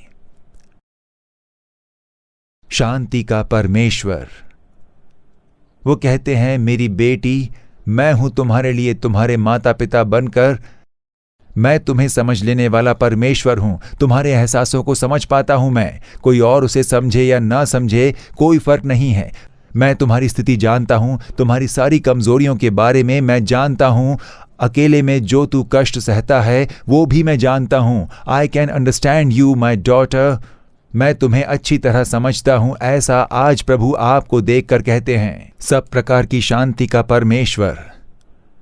वो कैसे इतने अच्छे से शांति देते हैं, वो कैसे इतने अद्भुत कार्य कर पाते हैं, जानते हो क्यों? क्योंकि क्रूस पर उन्होंने तुम्हारे लिए अपनी जान दे दी। अकेले में क्रूस पर अपने हाथों में कील से ठोके गए, पैरों में कील ठोके गए, और जब वो वहां पर लटके हुए थे तब उनके इर्द गिर्द बस ऐसे लोग मौजूद थे जो उनका बस मजाक उड़ा रहे थे। उनको भला बुरा कहने वाले, झूठा इल्जाम लगाने वाले, अपमान और निंदा भरे शब्द ही सुनाई दे रहे थे। वहां उन्हें दिलासा देने के लिए कोई भी नहीं आया था। जब वो अकेले ही क्रूस पर लटके हुए थे तब उन्हें दिलासा देने के लिए, शांति देने के लिए कोई भी वहां नहीं आया। बिना दिलासा के दुख और अकेलेपन में उन्होंने उस क्रूस पर अपनी जान दी। और कारण हो तुम, मेरे बेटे, तुम हो मेरी बेटी। क्रूस पर तुम्हारे लिए अपने आप को बलि के रूप में दे दिया। अगर आप निराश हो कि परमेश्वर ने क्या मेरा साथ छोड़ दिया है, हे परमेश्वर, तूने मुझे क्यों छोड़ दिया, उस हद तक पुकारते हुए क्रूस पर खुद को अर्पण करने वाले परमेश्वर हैं, बस तुझ पर के प्रेम के कारण, तुझसे जो प्रेम था उसके कारण। तुम्हारे लिए मैंने अपने आप को क्रूस पर बलि के रूप में दे दिया। मौत पर विजय पाकर मैं जी उठा हूं और मैं जीवित हूं। तुम निराश मत हो, चाहे कोई कुछ कह ले। संसार तुम्हें दूर कर दे तो क्या, समाज तुझे दूर कर दे तो क्या, मैं तुझे सृष्टि करने वाला परमेश्वर कहता हूं, तू मेरा बेटा है, तू मेरी बेटी है। मैं तुम्हें क्षमा करने के लिए, चंगाई देने के लिए, तुम्हारे चोट को बांधने के लिए तैयार हूं। सब प्रकार की शांति के परमेश्वर हैं वो। मैं तेरा शांति दाता हूं, ऐसा परमेश्वर कहते हैं। आइए प्रार्थना करें, उनकी उपस्थिति में चलें, प्रार्थना करें। हो सके तो अपने घुटने टेक लीजिए, अपने आप को दीन बनाने के चिन्ह स्वरूप घुटने टेक लीजिए और आंखें बंद करके यीशु को अपनी आंखों के सामने ले आइए। अगर किसी कारणवश घुटने नहीं टेक पाते हो तो कोई बात नहीं, बस बैठ जाइए, अपने हाथ जोड़ लीजिए, आंखों को बंद कर लीजिए ताकि ध्यान भटकने ना पाए। अपनी आंखों को बंद कर लीजिए, यीशु को आंखों के सामने लाइए। मेरे लिए जिसने क्रूस पर अपना लहू बहा दिया, मेरे लिए दुख को सहा, जिसने मेरे लिए अपने आप को बलि के रूप में दे दिया है, हे यीशु शांतिदाता परमेश्वर, मेरे मन में बिल्कुल शांति नहीं। मुझे शांति देने वाला कोई भी नहीं है, मुझे समझने वाला कोई भी नहीं है। अकेलेपन में रो रहा हूँ, मेरा तकिया आंसुओं से भीग चुका है। मेरे पति भी मुझे बिल्कुल समझ नहीं पा रहे हैं, मेरी पत्नी भी मुझे बिल्कुल समझती नहीं है, मेरे बच्चे भी मेरे एहसासों की बिल्कुल परवाह नहीं करते हैं। मेरे माता पिता मुझे बिना समझे मुझ पर हमेशा उंगलियां उठाते रहते हैं। मैं अकेले में रोता रहता हूँ। ऐसे आप निराश हो क्या? तो मैं हूँ बेटे, मैं हूँ मेरी बेटी, तुझे समझता हूँ मैं। ऐसे यीशु इस समय आपसे बात कर रहे हैं। अपनी आंखों को बंद करके परमेश्वर से कहिए, हे यीशु, आपके चरणों में मैं इंतज़ार कर रहा हूँ, आपकी उपस्थिति में मैं आया हूँ। मुझे शांति की ज़रूरत है, मेरे मन में शांति की ज़रूरत है, मेरा हृदय घायल हुआ है, ऐसा प्रभु से बोलिए। सबसे पहले पाप के कारण घाव हुआ था। क्या मेरे पाप क्षमा हो पाएंगे? क्या मुझे मेरे पापों से छुटकारा मिलेगा? ये पाप लगातार मेरा पीछा कर रहे हैं, मेरे मन को बोझिल बना रहे हैं। मुझसे ये पाप छोड़ा भी नहीं जा रहा है और मैं शांति से रह नहीं पा रहा हूँ। हे प्रभु यीशु, मेरे लिए आपने क्रूस पर पाप को ढोया था, अपने लहू से मुझे धो दीजिए प्रभु। मेरे पाप को क्षमा कीजिए, मुझे शांति प्रदान कीजिए। मेरे पाप को क्षमा करके मुझे समाधान दीजिए। अपने हृदय पर हाथ रखकर प्रार्थना कीजिए। मुझे पाप से छुटकारा चाहिए, पाप की क्षमा चाहिए। मेरा अपराध बोध मुझसे दूर होना है। उनके द्वारा मिल रहे पाप का छुटकारा मुझे चाहिए, पूर्ण छुटकारा चाहिए। ऐसा कहने वाले अपने हृदय पर हाथ रख लीजिए और कहिए, हे यीशु मुझे क्षमा कीजिए। हे यीशु मेरे मन में आइए। हे यीशु आपके लहू से मेरे हृदय को साफ कर दीजिए। हे यीशु इस पाप से मुझे पूर्ण छुटकारा दीजिए, मुझे भी अपना लीजिए। ऐसी प्रार्थना कीजिए, प्रार्थना करें। मेरे बेटे, मेरी बेटी, युवा भाई बहन, प्रार्थना कीजिए। आपको वो दूर नहीं करने वाले, तुम पापी हो कहकर तुम्हें दूर नहीं करने वाले हैं। वो तुम्हें चाहते हैं, उन्हें पापियों का मित्र कहकर पुकारा जाता है। हे यीशु क्षमा कीजिए, हे यीशु दया कीजिए। यीशु हमारे अंतर्मन में आइए। आप प्रार्थना कीजिए। आज आपको छुटकारा है, शराब से छुटकारा है, नशे की चीज़ों से छुटकारा है, लगातार आपका पीछा कर रहे पापों से छुटकारा है। पाप की क्षमा की खुशी आपको इस समय यीशु दे रहा है। आप लोग प्रार्थना कीजिए, अपने हृदय पर हाथ रख लीजिए। मैं आप लोगों के लिए प्रार्थना करने जा रहा हूँ। हे पिता परमेश्वर, इन बच्चों को देखिए पिता, आंसू के साथ प्रार्थना करने वाले बच्चों को देखिए। हे यीशु मेरे पापों को क्षमा कीजिए, पापों से छुटकारा दीजिए प्रभु। ये पाप मैं छोड़ नहीं पा रहा हूँ, लगातार पीछा कर रही है। ये पाप मुझे अपराध बोध दिलाता है। हे यीशु मुझे छुटकारा दीजिए। हे यीशु अपराध बोध के मन को दूर कीजिए, इस पाप के सामर्थ्य को मुझसे दूर कीजिए प्रभु। जो लहू आपने मेरे लिए क्रूस पर बहाया था उससे मुझे साफ कीजिए। ऐसे जो कोई भी प्रार्थना कर रहा है उन्हें अपने लहू से साफ कीजिए प्रभु। अपने हाथों से उन्हें स्पर्श कीजिए। पुत्र ढाढ़स बांध, तेरे पाप क्षमा हुए हैं, ऐसा आपने कहा था। इस नौजवान को देखकर आप बोलिए और इस युवा बेटी को देखकर बोलिए। इस भाई से ये शब्द बोलिए, उस माँ जी से ये शब्द बोलिए, तुम्हारे पाप क्षमा हो चुके हैं, ऐसा उनसे बोलिए। प्रभु परमेश्वर आपके लहू से इन्हें साफ कीजिए, पाप से छुटकारा दीजिए प्रभु परमेश्वर। पाप के बोझ को उठा उठा कर ये लोग बहुत उदास हो गए हैं।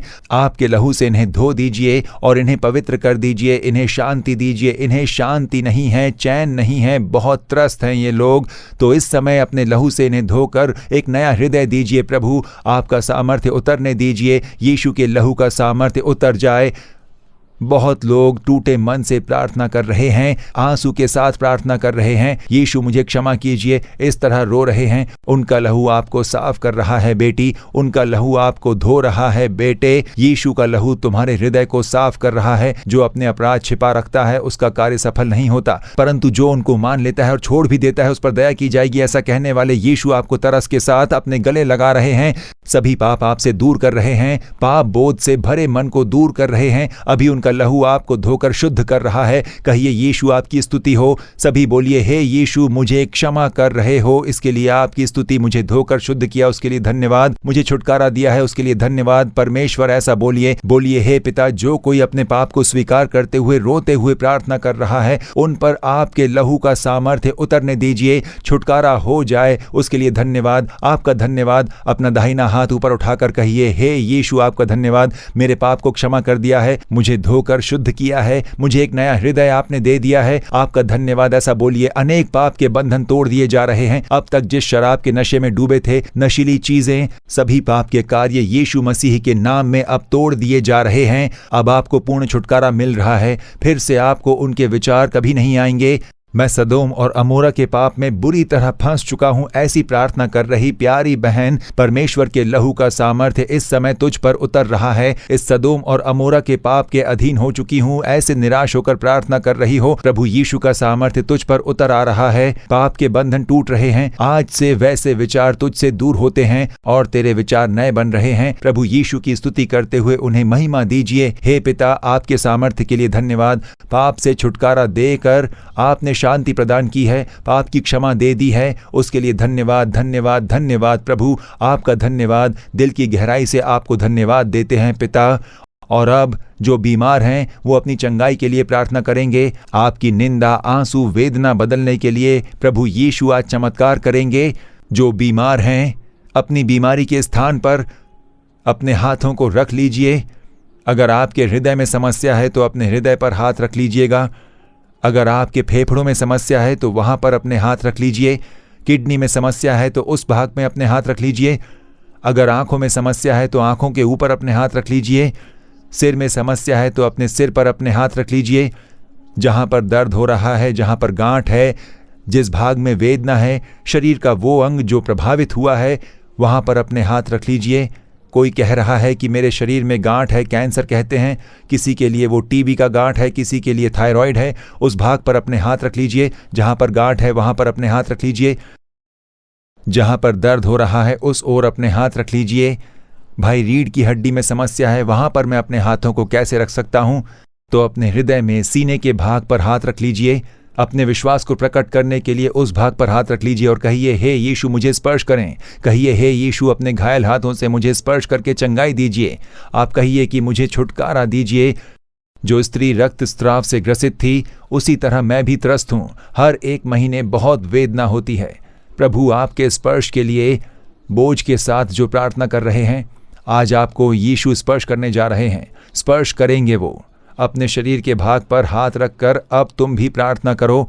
बीमारी से ग्रस्त आपके बेटे, बेटी या फिर पति या फिर पत्नी, उन पर अपने हाथ रखिए। जो कोई भी बीमार है उन पर अपने हाथ रख लीजिए और कहिए, हे यीशु स्पर्श कीजिए और मन से प्रार्थना करें। 5 मिनट अब हम प्रार्थना करने जा रहे हैं। एक मन होकर, हे यीशु स्पर्श कीजिए, हे यीशु मुझे चंगाई दीजिए, हे यीशु चंगाई हो जाने दीजिए, छुटकारा हो जाने दीजिए। प्रभु यीशु मसीह के नाम में प्रार्थना कीजिए। अपने मुंह को खोलकर प्रार्थना कीजिए। अपने मुंह खोलकर मांगिए। प्रभु यीशु आपके घरों में आकर बिल्कुल पास में हैं। उनके हाथ आपकी ओर हैं। इस समय अगर आप लोग प्रार्थना करोगे तो आपके लिए अद्भुत कार्य होगा। आप लोग मांगोगे तो यीशु आपको स्पर्श करेंगे। प्रार्थना कीजिए, हे यीशु मुझे स्पर्श करें, यीशु मुझे चंगा कीजिए, हे यीशु मुझे छुटकारा दीजिए, हे यीशु ये एक बीमारी मुझसे दूर कर दीजिए। ऐसी प्रार्थना करते करते परमेश्वर का सामर्थ्य आप पर उतर आ रहा है। वो इंतजार में है कि आप लोग प्रार्थना करें। आपकी प्रार्थना के लिए ही वो इंतजार कर रहे हैं। इस समय आपकी प्रार्थना का उत्तर देने के लिए वो बिल्कुल आपके पास में आकर खड़े हैं। अब जैसे जैसे आप प्रार्थना करते हो आपको छुटकारा मिल रहा है। प्रभावित अंगों को प्रभु स्पर्श कर रहे हैं। फेफड़ों को छू रहे हैं। लीवर को स्पर्श कर रहे हैं। यीशु के नाम में जिन फेफड़ों में समस्या है उनमें परमेश्वर का सामर्थ्य उतर कर आ रहा है। दुष्ट अस्थमा की बीमारी दूर हो जाए यीशु के नाम में। दमे की बीमारी दूर हो जाए प्रभु यीशु मसीह के नाम में। लीवर की समस्या दूर होकर लीवर बिल्कुल नए हो जाएं। फिट्स की बीमारी लेकर आने वाली अशुद्ध आत्मा सभी दूर हो जाएं यीशु के नाम में। उस बच्चे को छोड़कर दूर हो जाए प्रभु यीशु के नाम में। उस युवा स्त्री को छोड़कर वो दुष्ट आत्मा दूर हो जाए। दमे की बीमारी दूर हो रही है प्रभु यीशु के नाम में। दमे की बीमारी लेकर आने वाली अशुद्ध आत्मा दूर हो रही है। किडनी में अब सामर्थ्य उतर आ रहा है प्रभु यीशु के नाम में। किडनी स्टोन मिट रहे हैं अब प्रभु यीशु के नाम में। प्रभावित हुई किडनियां अब पूरी तरह से स्वस्थ हो रही हैं यीशु के नाम में। आपका सामर्थ्य उतरने दीजिए। जिन गर्भ में समस्या है उनके लिए प्रार्थना करने वाले लोगों को स्पर्श कीजिए। स्पर्श कीजिए परमेश्वर। इस कम उम्र में ही गर्भ में समस्या है, बीमारी है, ऐसे डॉक्टरों का कहना है। मेरी तो अब तक शादी भी नहीं हुई है। परमेश्वर ऐसी प्रार्थना करने वाले लोगों को स्पर्श कीजिए परमेश्वर। इस समय प्रभु स्पर्श कर रहे हैं। इस समय अनेकों के पैरों में सामर्थ्य उतर कर आ रहा है। इस समय लकवे की बीमारी यीशु मसीह के नाम में दूर हो जाए। लकवे से संबंधित सभी रोग यीशु के नाम में दूर हो जाएं। जिनमें लकवे का रोग है उनके हाथों में, पैरों में यीशु का सामर्थ्य उतर आए अभी यीशु के नाम में। यीशु के नाम में स्ट्रोक से प्रभावित हुए लोगों के हाथ और पांव में सामर्थ्य उतर आ जाए और वो स्वस्थ हो जाएं। पैर के सूजन मिट जाएं प्रभु यीशु के नाम में। जिन पैरों से चल नहीं पाते थे उनमें बल आ जाए। इस समय पैरों के तलों में नया बल आ रहा है। एक नया बल उतर कर आ रहा है। डॉक्टर कह रहे हैं कि घुटनों का ऑपरेशन करना पड़ सकता है, नी ट्रांसप्लांटेशन करना पड़ेगा, ऐसा डॉक्टर कह रहे हैं। बेटी तुम्हारी प्रार्थना को सुन लिया गया। प्रभु यीशु मसीह खुद आपके लिए एक नया घुटना आपको अभी इस समय दे रहे हैं और सब कुछ नया कर रहे हैं। घुटनों की हड्डी वो नया बना रहे हैं। अगली बार डॉक्टर यही कहेंगे कि आपको ऑपरेशन की जरूरत नहीं है। यीशु के नाम में छुटकारा। यीशु को धन्यवाद दीजिए। अनेकों के पैरों में एक नया सामर्थ्य उतर आ रहा है। उठकर चलने फिरने लगिए प्रभु यीशु के नाम में। उठकर चलने फिरने लग जाइए। इस समय पैरों में बल आ रहे हैं। नसों को इस समय प्रभु स्पर्श कर रहे हैं। जिनकी नसों में समस्या है और इस समय प्रार्थना कर रहे हैं उन्हें परमेश्वर इस समय स्पर्श कर रहे हैं। धन्यवाद प्रभु। जिसके चेहरे में लकवा है, लोग लोग जिनका चेहरा लकवा से ग्रस्त हो चुका है और एक ऐसी बेटी जिसके चेहरे का एक भाग इससे ग्रस्त हुआ है, उन्हें यीशु के नाम में आज चंगाई मिल रही है। चेहरे के एक भाग में नस में खिंचाव के कारण चेहरे में लकवा हो गया है। यीशु के नाम में इस समय पूर्ण चंगाई प्राप्त कर ले। यीशु के नाम में यीशु तेरी स्तुति हो, ऐसा यीशु को महिमा दीजिए। इस समय प्रभु का सामर्थ्य इस समय अनेकों को स्पर्श करके छुटकारा दे रहा है, उसके लिए तेरा धन्यवाद। प्रेमा, परमेश्वर का स्पर्श इस समय हो रहा है। प्रेमा, गले के भाग में आपको समस्या है, गले की हड्डी घिस चुकी है, इसके लिए बहुत दर्द हो रहा है। यीशु के नाम में इस समय वो हड्डियां बिल्कुल नई बन रही हैं। गले में जो दर्द उठा था वो यीशु मसीह के नाम में मिट रहा है। आपके छुटकारे के लिए प्रभु यीशु मसीह की महिमा कीजिए। प्रभु यीशु को धन्यवाद दीजिए। इस समय परमेश्वर आपके स्पर्श के लिए धन्यवाद। हालेलुया, आपका धन्यवाद, आपका धन्यवाद। सब लोग अपना दाहिना हाथ उठाकर कहेंगे, हे यीशु, तुमने मुझे शांति प्रदान की है, मेरी निंदा और अपमान को आपने बदल दिया है, चंगाई दे दी है, इसके लिए धन्यवाद। ऐसा बोलिए। अनेकों के शरीर में जो गांठ थे वो यीशु मसीह के नाम में बदल रहा है। हालेलुया, आपका धन्यवाद। आपने जो पूर्ण चंगाई दी है और आशीष दिया है उसके लिए आपका धन्यवाद। दिल की गहराई से हम आपकी स्तुति करते हैं, आपको धन्यवाद देते हैं। परमेश्वर धन्यवाद। थैंक यू लॉर्ड, आपका धन्यवाद। यीशु इस समय आपके घर में आपके पास खड़े हैं। अभी यीशु को देखकर बोलिए, हमारे परिवार को आशीष दीजिए, हमारे परिवार को आशीषित कीजिए। कहिए, यीशु हमारे परिवार में आशीष बनी रहे, हमारे परिवार में आपकी शांति और समाधान हमेशा बनी रहने दीजिए। आपकी उपस्थिति और आपका आशीष हमारे परिवार में हमेशा बने रहने दीजिए। ऐसे बोलिए, यीशु ठीक उसी तरह आपके परिवार में सदा काल की आशीष भर रहा है। हालेलुया, आपके आंसू अब मिट चुके हैं। आपके आंसू को मिटाने के लिए आज से एक चमत्कार को अपने घर में आप देख पाओगे। रोग गायब हो गए हैं, दुष्ट बंधन टूट गए हैं, छुटकारा हुआ है। अद्भुत परिवर्तन आज से आप अपने घर में देख पाओगे और उसका अनुभव कर पाओगे। बहुत लोग कह रहे हैं कि यीशु मुझे चाहिए, मेरे पाप का छुटकारा जरूरी है। ऐसा आपने मांगा है, अर्पण किया है। आपने जो अर्पण किया है, आपको क्या करना होगा? एक छोटी पुस्तिका है कि अब आप परमेश्वर की संतान हो। हे यीशु, मेरे पाप को क्षमा कीजिए, मेरे मन में आइए, ऐसा आपने पुकारा है ना? तब क्या हुआ है? यीशु ने आपको मेरी बेटी, मेरे बेटे कहकर पुकारा है ना? अब आप उनकी संतान हो। यीशु की संतान, उस अनुभव के बारे में एक छोटी पुस्तिका है जो हम आपको निःशुल्क भेजना चाहते हैं। आपको जो आज उद्धार मिला है और उस उद्धार के अनुभव की रक्षा करने के लिए आपको क्या करना है? यीशु सदा मेरे संग रहने के लिए मुझे क्या करना है? वो इस किताब में लिखा हुआ है। ये हिंदी, अंग्रेजी, तमिल, तेलुगु, कन्नड़ा और मलयालम भाषाओं में उपलब्ध है। अगर आप हमसे संपर्क करके आपका एड्रेस भेजते हो तो वो पुस्तिका आपके भाषाओं में हम आपको भेजेंगे। स्क्रीन पर आपके लिए जो नंबर इस समय दिखाई दे रहे हैं और ईमेल एड्रेस, व्हाट्सएप नंबर, उससे आप संपर्क करोगे तो हम आपके लिए ये पुस्तिका उपलब्ध कराएंगे और आप इस पुस्तिका को हमारी वेबसाइट पर जाकर डाउनलोड करके भी पढ़ सकते हो। उसके बारे में अधिक जानकारी के लिए स्क्रीन पर दिखने वाले फ़ोन नंबर या ईमेल एड्रेस पर या फिर व्हाट्सएप नंबर पर आप संपर्क कीजिए, तुरंत ही आपकी सहायता की जाएगी। तो अब ध्यान दीजिए, परमेश्वर ने आपसे साफ साफ बात करके आपके लिए चमत्कार किया है। मैं बहुत ही साफ साफ उसे महसूस कर पा रहा हूँ।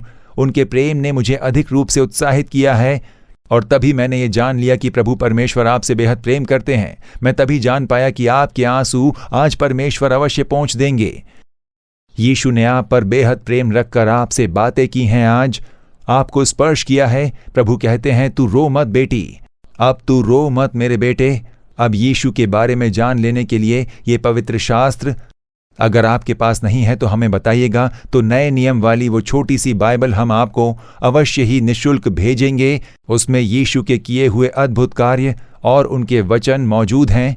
आप आसानी से उसे पढ़कर जान सकोगे। अगर आप हमें जानकारी दें तो हम आपको वो अवश्य भेजेंगे। उसे पढ़कर आप प्रभु यीशु के बारे में अधिक जानकारी पा लोगे।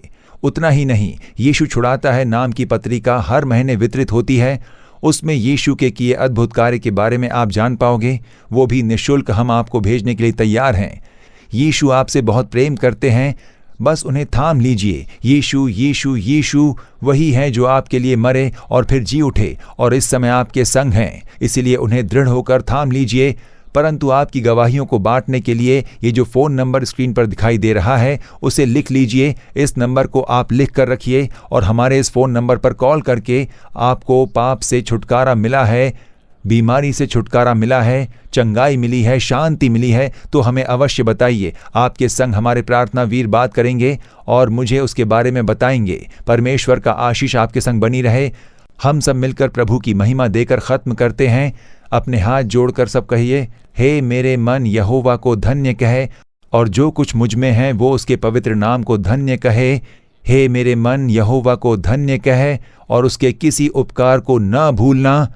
आमीन आमीन। God bless you. For further details and prayer support, contact Jesus Redeems Ministries, Nallumavadi, Tuticorin District, 628211. Our phone number 04435454545. Email info@jesusredeems.org.